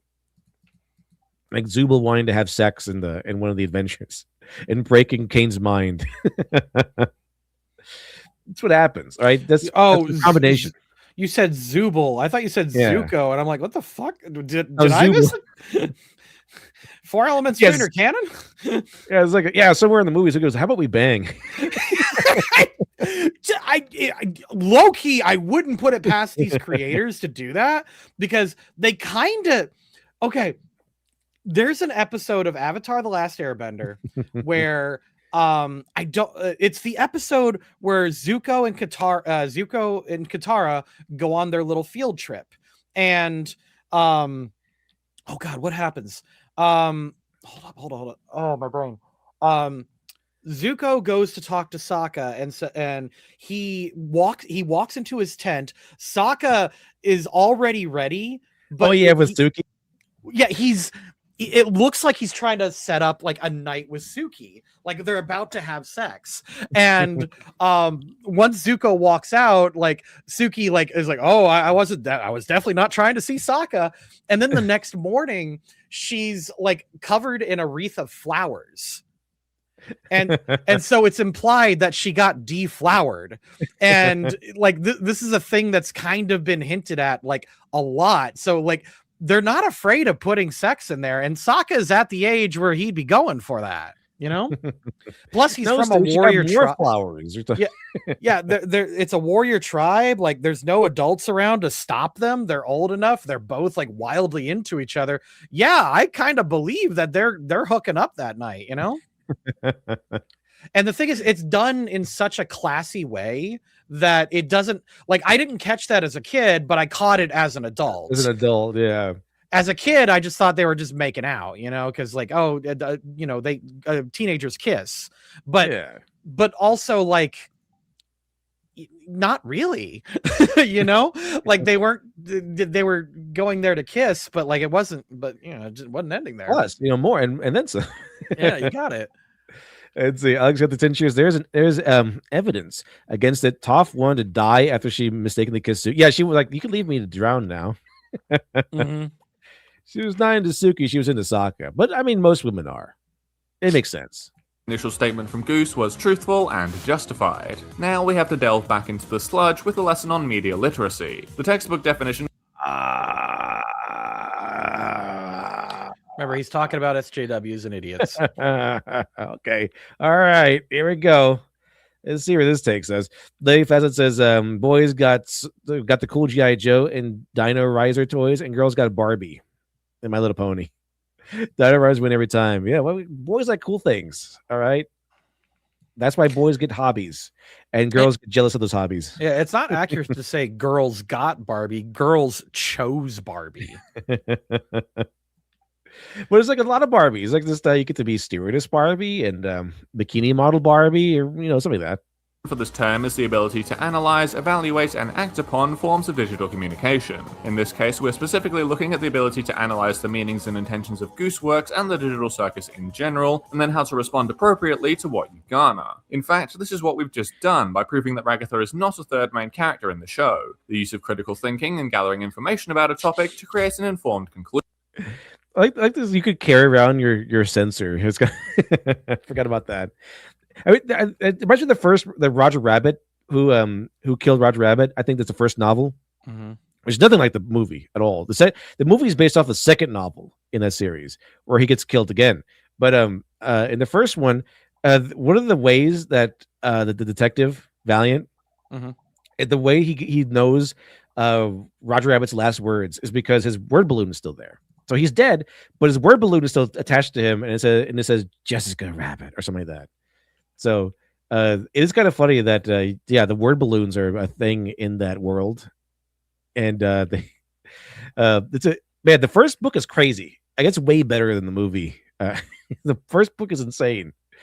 But yeah, the whole, Valiant knows Roger Rabbit's last words before he died because his word balloon is still there. Conclusion. It is only once we have done this that meaningful conversation and critique can happen. Oh yeah, okay, Stu. How popular is Evil Pomni? Because I feel like that's a popular character. I'm gonna be real with you. I don't really seek out the fan art from this show, but I do know that I've seen fan art of it. Does that make sense? I think so. Yeah. But I feel like it does feel like they're trying to ship Jax with Pomni because Jax really got on well with Evil Pomni. I mean, sure. Like, and then he got on well with Pomni after she went chaotic evil for like episode 6.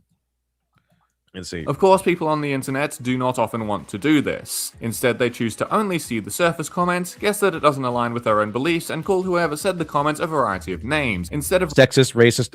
I can get that clip with Hillary Clinton. Homophobic, xenophobic, trans. So she's listing all the phobics. Reassessing their own opinions. This is fundamentally bad for any fandom, and in the digital circus, it happens a lot. Remember how at the start of this video I said that this controversy is what finally pushed me over the edge to make this video? Well, I have other drafts of other videos discussing.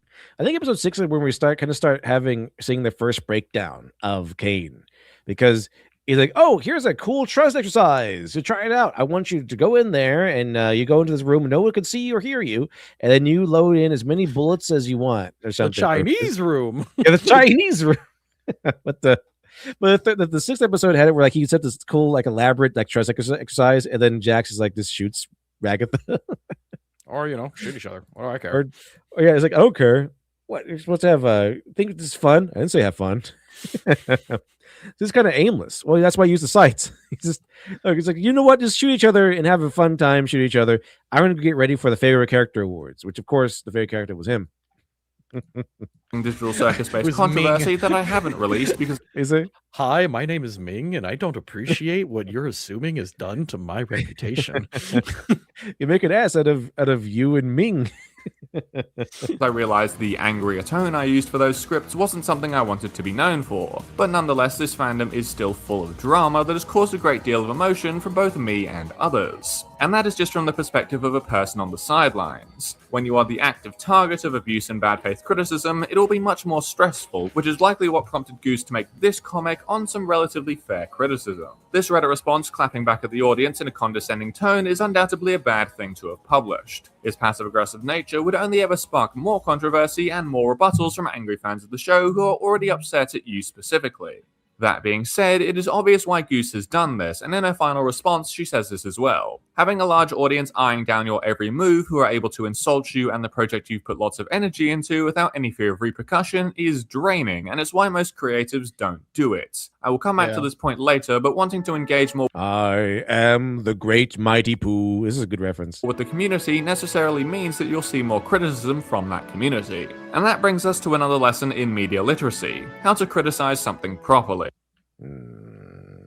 First off, we must establish that the only reason a person would want to be publishing criticism on a piece of media is because they want to see change in that media. If they're not looking for that, then it's bad faith criticism. Whether this be talking about how a mechanic in a game sucks, the writing in a show Chinese room. Yes, I don't know. I can't speak Chinese. sucks, or the use of specific sounds in music sucks, criticism is always fundamentally made as a way to incite change. Therefore, if a work is criticized without specifically pointing out what the problem is, or just leaving a blanket statement that thing bad, the criticism is done in bad faith and is unhelpful. Well, yeah, if it's a blanket statement like this sucks or this is bad, or without adding into like any reasons, then you probably just ignore that criticism because it's meaningless.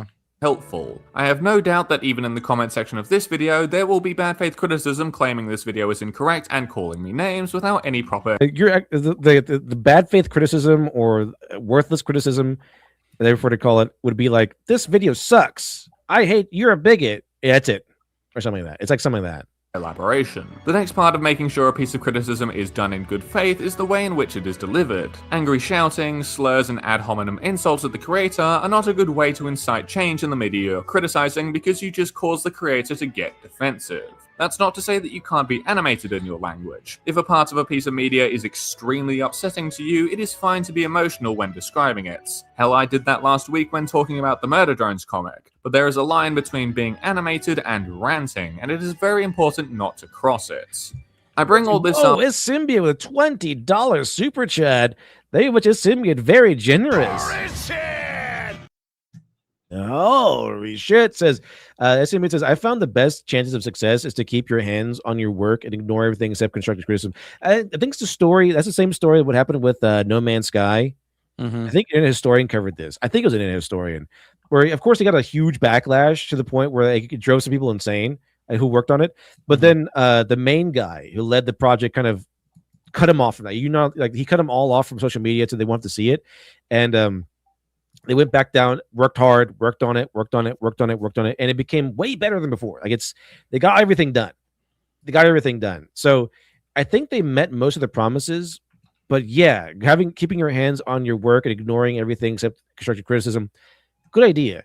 And in fact, constructive criticism helped me with Lady Midnight because I kind of over the last 4 days, I've overhauled the entire plot and made it so much better. It's so much better now. Yeah.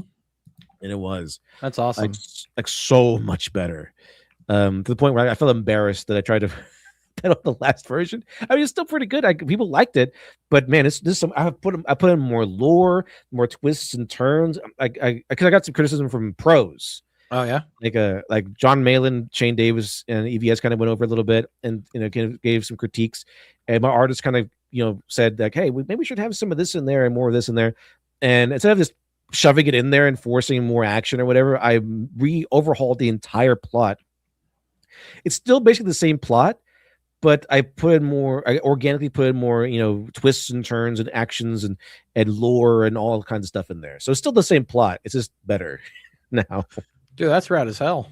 That's really cool. Yeah. So I was like, yeah, you know what? I was like, I heard the constructive criticism. I'm like, you're right. Let me go ahead and streamline here, and then expand and better these moments with more lore and everything here. So it turned out way better, and it's way better now than it was. Absolutely. Because bad faith criticism can only be responded to in bad faith, as there's no reasonable discussion to be had once the original criticism is made. The creator and any supporters of the media can only call the criticizer. And that's why you ignore that stuff, because if the criticism is just like, oh, it sucks, oh, it's badly written, oh, it's terrible, or something like that, then you can't really engage with that. The only response you can give to that is, though it's good, or something like that. You can't really respond to that in a conversational way.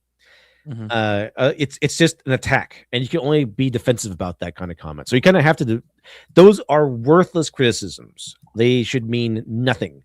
If the criticism is just, oh, it sucks, oh, I hate what you did here, and they give nothing else to go off of where you can engage in discussion, that's kind of when you have to ignore that. Might be tough sometimes, because it is your creation and it feels unreasonable. Like, what do you mean it's bad writing or whatever? Like, explain yourself. They probably can't. They just felt bad about it or something like that. So that sort of thing, when it's just like an attack, that's not really good criticism at all, and not even a bit. And see, Atabam says, No Man's Sky didn't just meet all their promises; they exceeded them. Yeah, that's like the really cool story about that. They got a huge backlash. And they got a lot of criticism, but instead of calling everyone racist and homophobic or whatever, they went to work and really constructed the game so that it's awesome. It's really good. They kind of exceeded expectations eventually. It just took a while. It just took a little while. The same insults that they were just called, because that is all the original post gives them to work with. At this point, it's just a bunch of people yelling at each other over the internet, and nothing good can ever come of that. A bunch of people yelling at each other over the internet, however, is a fantastic catalyst to bring in more people to expand the argument even further, which is what we see with Viv and Matt. They jump to Goose's aid and immediately attempt to defend them from harassment, but they don't really have any points to focus on because the original criticism didn't give them anything to refute. So instead they have to expand the arguments, going into their own shows and beliefs about selective persecution on the internet that's only vaguely related and just ends up adding more fuel to the fire. It's at this point you might be thinking that I'm doing the same thing and adding even more fuel, and perhaps that may be the result of this once all is said and done. But the goal of this video is to try and steer this and any future conversations into an area of civil debate rather than angry shouting. And that leads me on to my final points. The way to never have this sort of thing happen with civil debates on Twitter? Really? In the fandom again. And it's really quite sad that I have to say this, but it's to not the actor allow the creator to interact with fans online. The reason that the Digital Circus is covered up in controversy to the point where people... You know what? It's not really fair that they kind of vote out Jax's adventure. Like, oh, he's Jax just wanted to shoot people. Let him shoot people for a little bit. Yeah, let him shoot you. Maybe you can outrun him. I don't know. But like, yeah, we don't want this. And Jax gets his fun shot down. From other fandoms take notice is because Goose talks to the fans directly all the time. People take every reply, every comment, and every repost of the creator of a popular show as something to be analyzed and scrutinized, for better or for worse, depending on what you think of the media they made. Goose constantly talking to fans is like adding more and more gasoline into this dumpster and just hoping you don't accidentally drop a match in. And that is terrible, because the fans are the reason the show is made in the first place, as Glitch have said. Interacting with them should be a great time, but when you have a loud and angry minority, as the internet so often provides, that experience turns into... Pause, I'm sorry. Like, I know he said that sentence correctly, but it sounded like he was just aggressively talking about one motherfucker. When you have this loud and obnoxious minority. One freaking minority over here. One fucking guy. This is one asshole. Just this one, like, and then he drops like the hardest slur, like a hard R and everything. This fucking just goes for it with the hard R double G in there. Just, and right from his soul. Yeah. Like you could feel, like, I wish you could feel the hatred in his voice. It would be so I think that nobody would fault him for that. Let's see. Freedom Yeshi says that you mean it's not usually just one guy? Yeah. I'll be honest, bro. Like, I've always had a pretty good audience. Like, even in my spiciest videos, I was almost always received like positively. It was the only time I really got really hard pushback was that Hell of a Boss video. And to be honest, what's great is now people are showing up at that video years later and saying I was right. You're right. Absolutely right. It's like, I didn't like it. They'll say stuff like, I didn't like this at the time, or I didn't believe you at the time, but the show really did go downhill after this episode. And like even, let's say I'm kind of wrong about, like, I would say even like not only some of it, but let's say I'm wrong about most of it, which I don't think I was, but I was wrong. I was right about a lot of things that people are still talking about today. And I was one of the first people to say it. And I'm really proud of that. Like, I'm really fucking proud of that. It came back around. Everyone noticed, like, okay, you're right, Stu. And I go to conventions sometimes, and I tell people, they're like some people will recognize me. Like, I have met some super fans at cons who like really were, they came to that con for me. That felt awesome. But other times I'll talk to people and they're like, wait, you had a YouTube channel? I said, yeah, I was one of the first people to get canceled over a has-been video. I was like, which one was it? And I show them, they're like, oh my God, you're that guy? And like, I love that so much. Oh, what an experience. What a great thing to feel. That has-been hotel guy. Yeah. Like, I wasn't the guy that changed everybody's mind. I was the guy that said it first. And like, everyone else kind of came to that conclusion later on. Yeah. That feels good. Let's see. Tyler says a Southern boy, them dirty loud minorities. Taking out of gerbs. You guys are being silly. You shouldn't treat minorities like that. Not like that. Because that requires them to be here. They should be just sent back to the countries or whatever. Yeah. Carvey says, Stu, you couldn't live with your failure, and what you did laid you back to me. Oh yes. Exactly. Yep. It once in a while people still show up at my redo of Healer video, and they were like, I wish I, like, someone said this, I wish I saw this 3 years ago when it was posted because the like that would have like done it for me. You know what I mean? Like, oh my God. Fuck. I'm just so happy. Let's see. Yeah, back to me. Oh, by the way, chat, we're just $13 away from hitting today's prelim goal and getting 3/4 of the way there to an extra stream where we will begin Smiling Friends. Positive to extremely negative, to the point where the creator gets sick of both the fandom and the project in general. Finally, direct exposure to all of this internet attention and scrutiny has put a serious amount of direct exposure, like it's radiation, strain on Goose's mental well-being. While I wouldn't dare take a chance at diagnosing her with anything from isolated tweets with very little context, there is a clear trend emerging where her recent posts have been getting more disgruntled and erratic. The human mind is not built to handle more than a few hundred people throughout our entire lives, so millions having access to you at once through the internet is heavily taxing, and a big part of this final important post. Goose, one of the reasons why I rarely like say things about creators is precisely by what he's describing. Like I got pretty heavily canceled a few times, like not heavily canceled, but you know what I mean? I was made the internet bad guy a couple times. And like, even though I knew I was above it, like I wasn't going to bring myself down to that level. Like, it didn't feel good. It didn't feel good at all. I can't imagine someone who has worse mental issues than me handling that from way more people. Yeah, from millions, millions of people. It's why I try so rarely to talk shit about Vivzy Pop, even though like there's a lot of things about even though there's a lot of moments where I think Vivzy, you might have deserved that backlash. But like, you know, it's hard to cheer for that because I know what it's like on that end, and most people do not deserve that. You know, like some of them are kind of weird. Like what they get matter for, Like it sometimes it could matter for weird things. Yeah. Do you remember? Like only a few people in chat would remember this. There was a moment. Ludwig and oh God, what's his name? Mango went to a Twitch party, and they were playing Smash Bros all night, and there was a tournament, and the object of the night was to get as drunk as possible while live streaming on Twitch.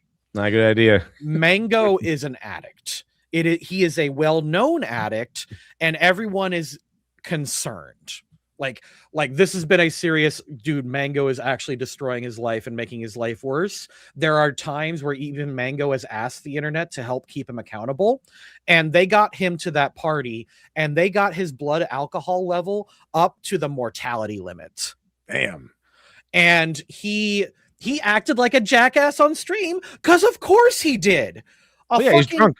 He's a drunk really drunk. addict. He's a drunk addict at a frat party. And he went up and kind of air humped some girls, and the girls were not like they were indignant, but they were not offended. You know what I mean? Yeah. Everyone knows Mango.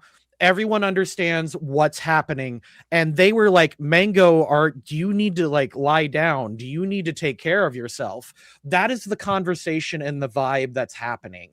And again, this guy named Ludwig threw this party.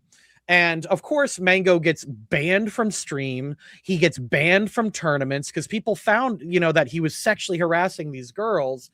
He gets banned from fucking everything. They destroy his goddamn career. And then Ludwig, this piece of shit snake in the grass, washes his hands of him and said, I can't believe Mango would come to my tournament and act that way. It's like, you bitch of a... Yeah, you did. You deserve your ass beat for doing that. Why you invite him there? Yeah, you piece of fucking shit. Take some accountability for that. Even if Mango shouldn't have done that shit, you were egging him on. Not a recovering alcoholic, but a well-known alcoholic who needs like public support, who has asked for public support. Fuck you, Ludwig. Go to catch your list of fighter strats. They went for the $5. Very generous. Let me see. Yes. Get him, Stu. Yeah. I think I could Fuck just you and your like I cannot say enough bad things about Ludwig. I hope you get canceled. I hope you actually like lose like resources and part of your career because of this. Fuck off. So I guess Ludwig was trying to get him drunk. And see, if we get the bonus anime stream, I highly implore you to watch Black Rock Shooter. At least the single episode OVA. The 8-episode series can be next. That'll be kind of interesting. See how it goes. We got to get there first, though. We got to get there first. And see, I remember Side Scrollers going over that fiasco. Incredibly douche move. Yeah, it turns out. There we go, chat. All right, the update this. And here we go, chat. Boom, boom. $8 to go. $8. You don't have $8. Tells us that she won't be touching the fandom again with a 10-foot pole because that makes sense. I can see that. Yeah, that's probably a good idea. Actually, it's not even that serious. The people that you're dealing with, you know, in that pool is like a small yet loud minority. Stu, it's like this tiny little guy. He's got the 10 cheers. Ludwig, when he sees the dude has drunk way too much, let's up those numbers. Wasn't he? I assume he was encouraging him at that point. He was encouraging him. Yeah, he was like, "Yo, we just got what's his name? We just got Mango over the legal limit." Like he's shouting that shit at the party. Were they just testing his blood alcohol? They were testing his blood alcohol level at the party. Like this wasn't just a casual oh, Mango drank too much. Tee-hee. It's let's get this guy fucked up for content. That's pretty cruel. It's cartoonish. Like if you had told me this has happened in a movie, I'm like, that's fake. Nobody would do that. Yeah, we all watch that happen in real time.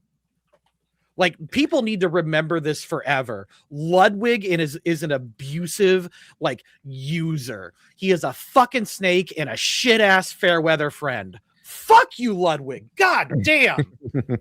Kill yourself. God, the world would be better without you.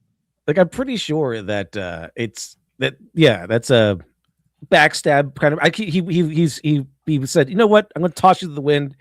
For legal Mango, reasons, you are not going to. I used you for views, yeah, and now I'm going to destroy you because he knew. Obviously, he knew that this was an issue. That's why he had him test alcohol level, right? Yeah, that was an issue. That was a big thing. We're going to get him drunk. We're going to destroy his life. What? He destroyed his life? Oh my goodness! I can't believe he did that at my party. What an ass! Yeah. I'm chooses a student. Ludwig is a Hassan orbiter. So you know. Oh man. All right. It's For legal reasons, I do not actually want Ludwig to kill himself. That was said as a performative piece for the internet. Only in Minecraft. Only in Minecraft. No, I don't regret saying that because I was just ranting for the art of it at that point. But no, I hate him. I hate Ludwig, and I do think the internet would be better off without him. And I hope he changes and becomes a better person because that is the only option that's really acceptable. Let's see here. Get this all updated and ready to go. We are now $6 away from the gold, chat. Is $6 away. Is six. We're so close. We're so close, chat. Let's see. Leaf says, "My hey, wholesome new villainous anime is out with 3 episodes. Observation. Oh yeah, observation log. That's one I have to put on the schedule here. Do me a favor. Highlight the Nisha. Let's see. 10 out of 10 performance, Stu. Thank you. It was performative in nature. They've pushed her away from it. She doesn't want to do it because she thinks that interacting with the fandom again will just cause more harm, as it has been shown to in the past. She'll finish. Well, that part of the fan, the part of the fan you're interacting with are the angry people on Twitter, and you don't really have to interact with those people. Most people like the show, otherwise it wouldn't be where it is. Mm-hmm. And see, Shredballs away. Thanks for the $5 super sticker. Thank you very much. Let me see what it is. Let me see here. Oh yeah, pump those numbers. Thank you much. Shredballs away. Appreciate it. Very cool. Let me give you one of these. Yes. Thank you very much, Shredballs away. Appreciate it. I think we're just $1 away. I'll say we're close enough. We're pretty close. I mean, we made it pretty close. I think. Let me see here. A 9. there we go. Yeah, we're $1 away. So I'll just say that we made it. We're close enough. Thank you much, everyone. Appreciate it. We'll do Pillarman. We on our way to stream memes, chat, stream memes, which is coming up here right after we're done with this video. Episode 9 of The Amazing Digital Circus, and then likely never touch the franchise again because of this. It's caused a Nisha, there's 100 cheers. Thank you very much. It's $1 for those of you who don't know.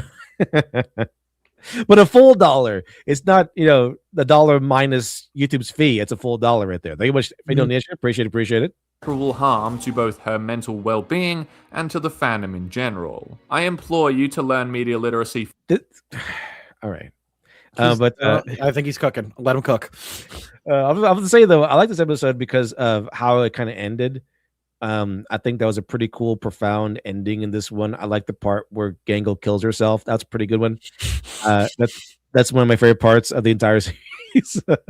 Graphically just draws a knife and thinks, the world's a better off without me. Like yeah.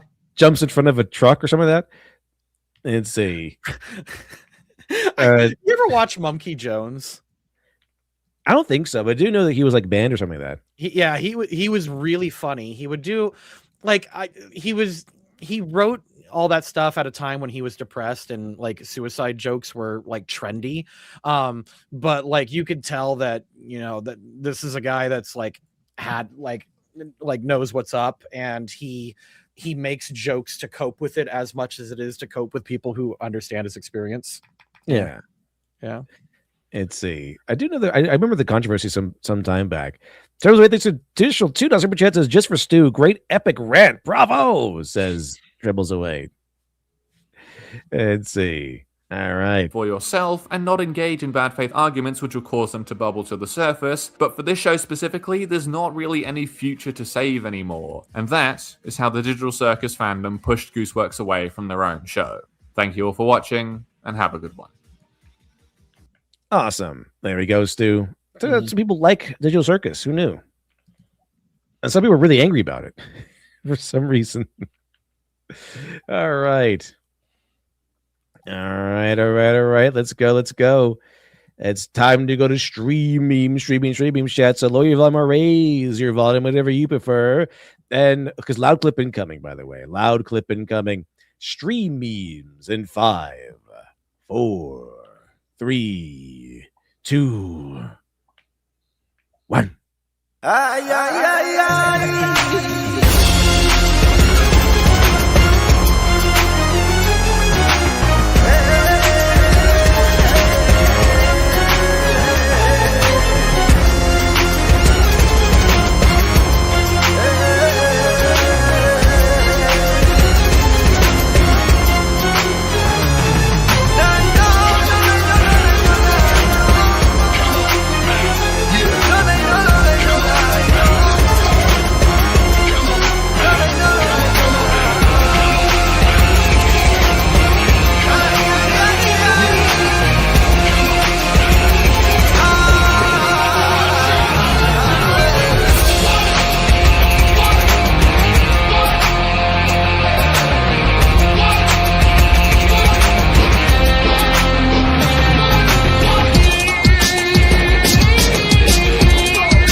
Oh, yes, best chat. The amazing, fantastic Pillarmen have granted us another day of blessed fantasticalness.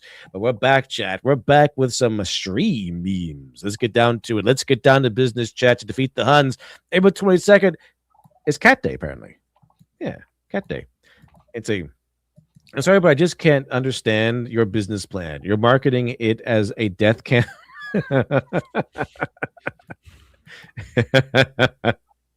But you're showing me blueprints with a swimming pool and a maternity ward and an orchestra. It seems like you need to figure out what the focus is.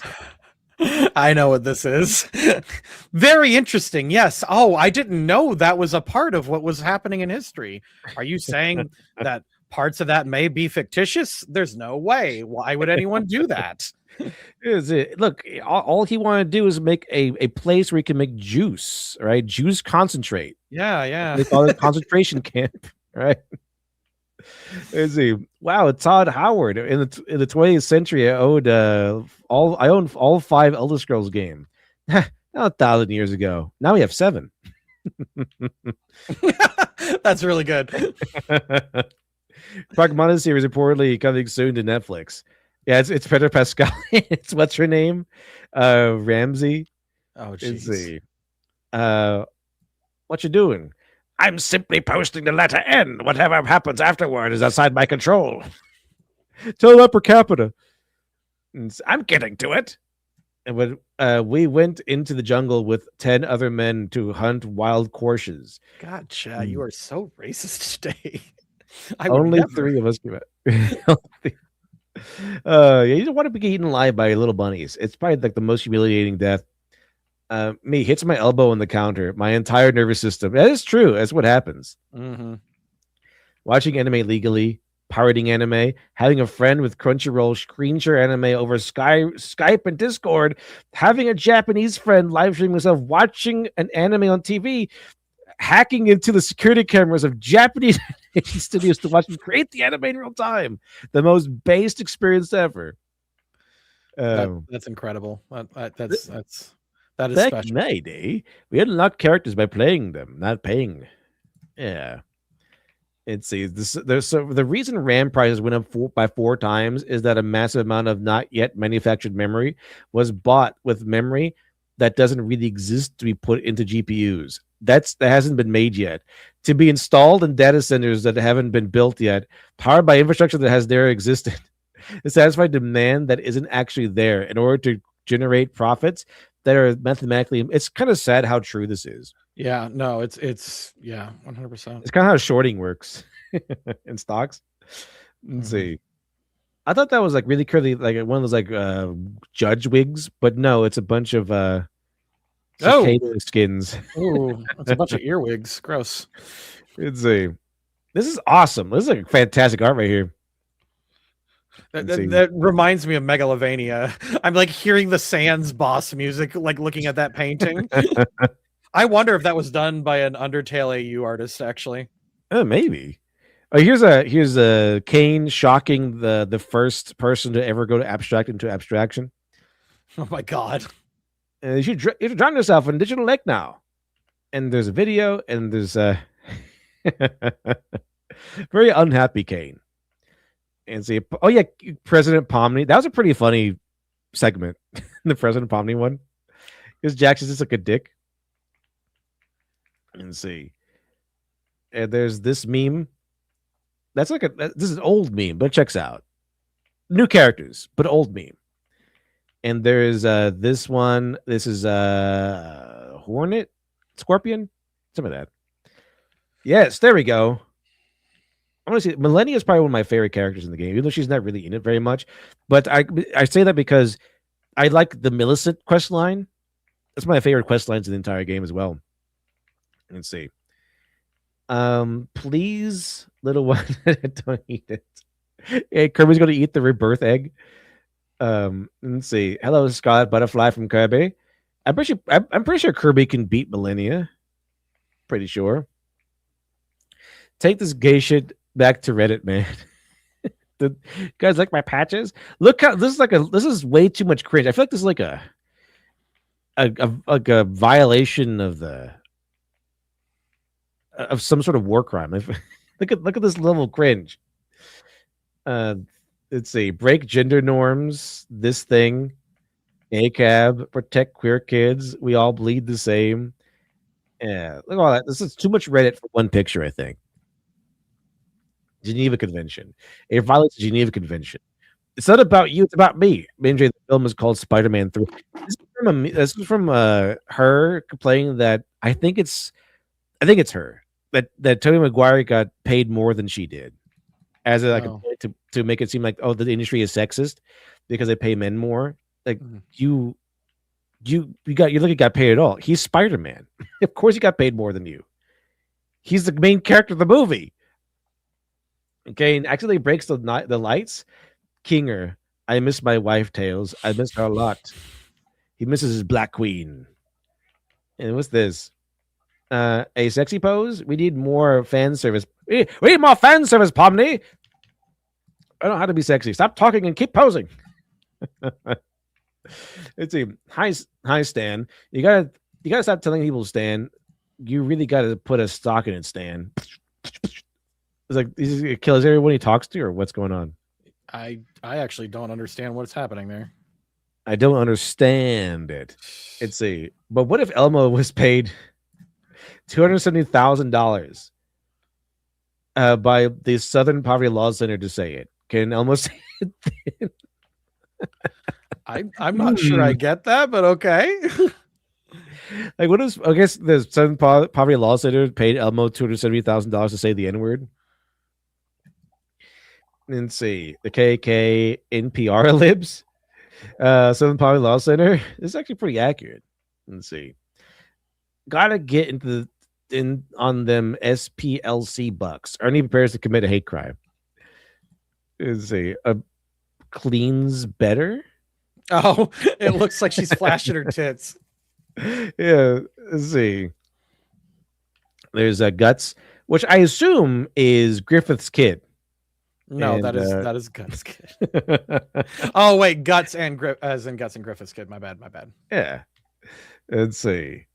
And Jingling Keys. You ever just been be bored? You decide to shave a strawberry. I know you kill people. It takes some delicate knife work to shave a strawberry. I'm sorry. It was this. Okay, this is Kane's participation phase. Out of everything that happens in this episode, Kane breaking out the piano is probably what shocked me the most. There you go. Yeah, is that? I got Gangle got like a beach outfit. It's kind of funny. And see, hooray! A lot of guns. Where are you based? So good is digital. Everything is digital. Nothing is real. Is real. Let's see. Thanks. I know that was for me. It's like in Beer Fest where they talk about like they found the secret beer recipe of the grandpa, and he goes, why didn't he brew it himself? And their Jewish friend goes, Hebrew. That wasn't real either. It was just digital. Yeah, it's just a digital kiss palm. You don't read into it, Baka. What's this? So that hat can't come off, huh? No. And these shoes, no. And these clothes, well. Turns out they do come off. I know that artist. That first dude knows this artist. That is the artist who does A Night from Luna, or A Night with Luna. And the one we're talking about where Luna like Luna and Moxie, some sort of character. Oh yeah, that's it. They hook up, and then like, bro, the story got so fucking real for no reason, because like Moxie and Millie are now divorced. What? They are. Yeah, right? Last time you told me about this thing, it's like they all liked it or something. Like it almost seemed like they were going that way at one point, but now it's like Moxie and Millie have gotten a divorce, and there's like serious like consequences coming up. So it kind of kills the mood a little bit. Like it doesn't feel sexy when Moxie is like living in a shitty rundown apartment. He's like, try to jerk off here. It's like giving real life drama. Exactly. It's like, yo, what is this? What the fuck? This isn't my fantasy. This isn't like sexy fun time with Luna. This is like a sad real life shit. Let's see. By the way, did you see this meme of this guy who's going on this guy's like doorbell cam, and they call him like Doorbell Chud? Yeah. And he's like, who are you? I'm Harry Dresden. I was like, what? Harry Dresden? Who is this? Guy is insane. What are you talking about? He's just asking, do you know who your daughter is? Like, what? You know, are you asking this guy about his own daughter? Or what the hell are you talking about? And he was wearing a Demon Slayer shirt, which kind of tied it all together. He's wearing a trench coat and a Demon Slayer shirt, which made him seem really neckbeardy. Mm-hmm. It's kind of funny. Roland, man, hard times. You're just on hard times, Brian Rolling Rock. Oh, that's We've all funny. been there. We've all been, I'm there. I'm sorry, AVGN. I don't remember his name. James. If I remember. Matt Braley, creator of Amphibia and Alex Hirsch's wife. Oh, not really. maybe it's a different show. I thought maybe she's a part of it. I thought she was a part of it somehow. Merchandising. Yeah. Cypher gives a link to a hentai thing. Apparently, it's a kiss. No, they're not together. They're just friends. And this is Palmy's official boyfriend. I'm pretty sure this gummy guy. And I like me now. What is this? This seems familiar. What is this? I am not certain what this is in reference to, actually. I'm trying to think, but I can't. Nothing's clicking. The girl kind of looks familiar. I feel like I've seen her in like another cartoon or something, like another meme. Sure, she's from Amphibia. Oh, I think this is Toph. There's Toph. This looks badass. Like whatever this is, I kind of want to watch a show of it. The evil frog army, and this is a like a devious, evil looking Kane. Why bite the hand that feeds when it's the only one you're getting? Let's see. Amphibia, Owl House, Gravity Falls, absolutely fantastic. Love Gravity Falls. Toph, I like guys. Rainbow fans, aren't you gay? Being a tomboy does not make me gay, idiots. Exactly. The Rainbow Mafia will come get you, though. They'll come after you. Yeah, that's how you feel, yeah. They hate to see a cute girl walk her dog. What the hell is that thing? All right. What if Hey, we're gonna drink. You want to drink a bunch of beer? What do I get if I win? Another beer. All right. No, in real life, Hassan Piker, I'm coming to kill you. You mean in the ring? No, in real life. All right, chat. I'm going to close the stream for today. Thank you much, everyone, joining me. Thank you much, best chat, for always being best chat. Thank you much, Stu, for joining me today. And I'll see you again, of course, next time.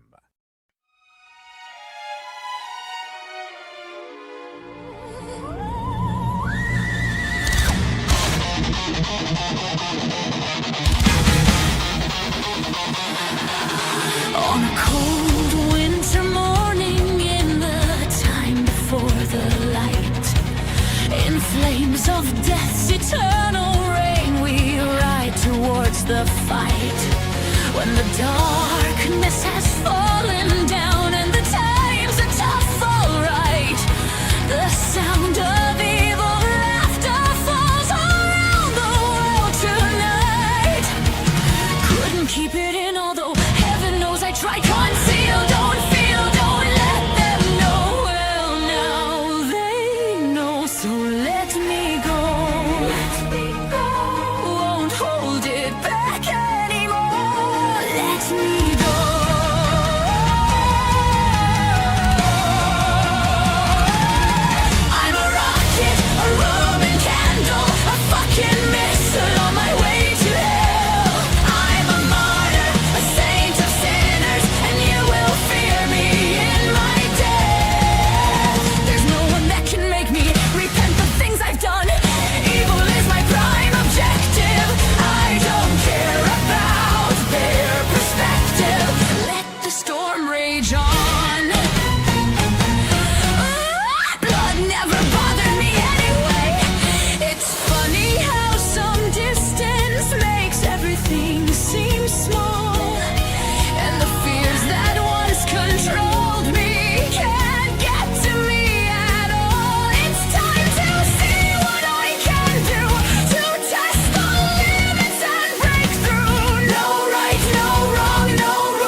flurries through the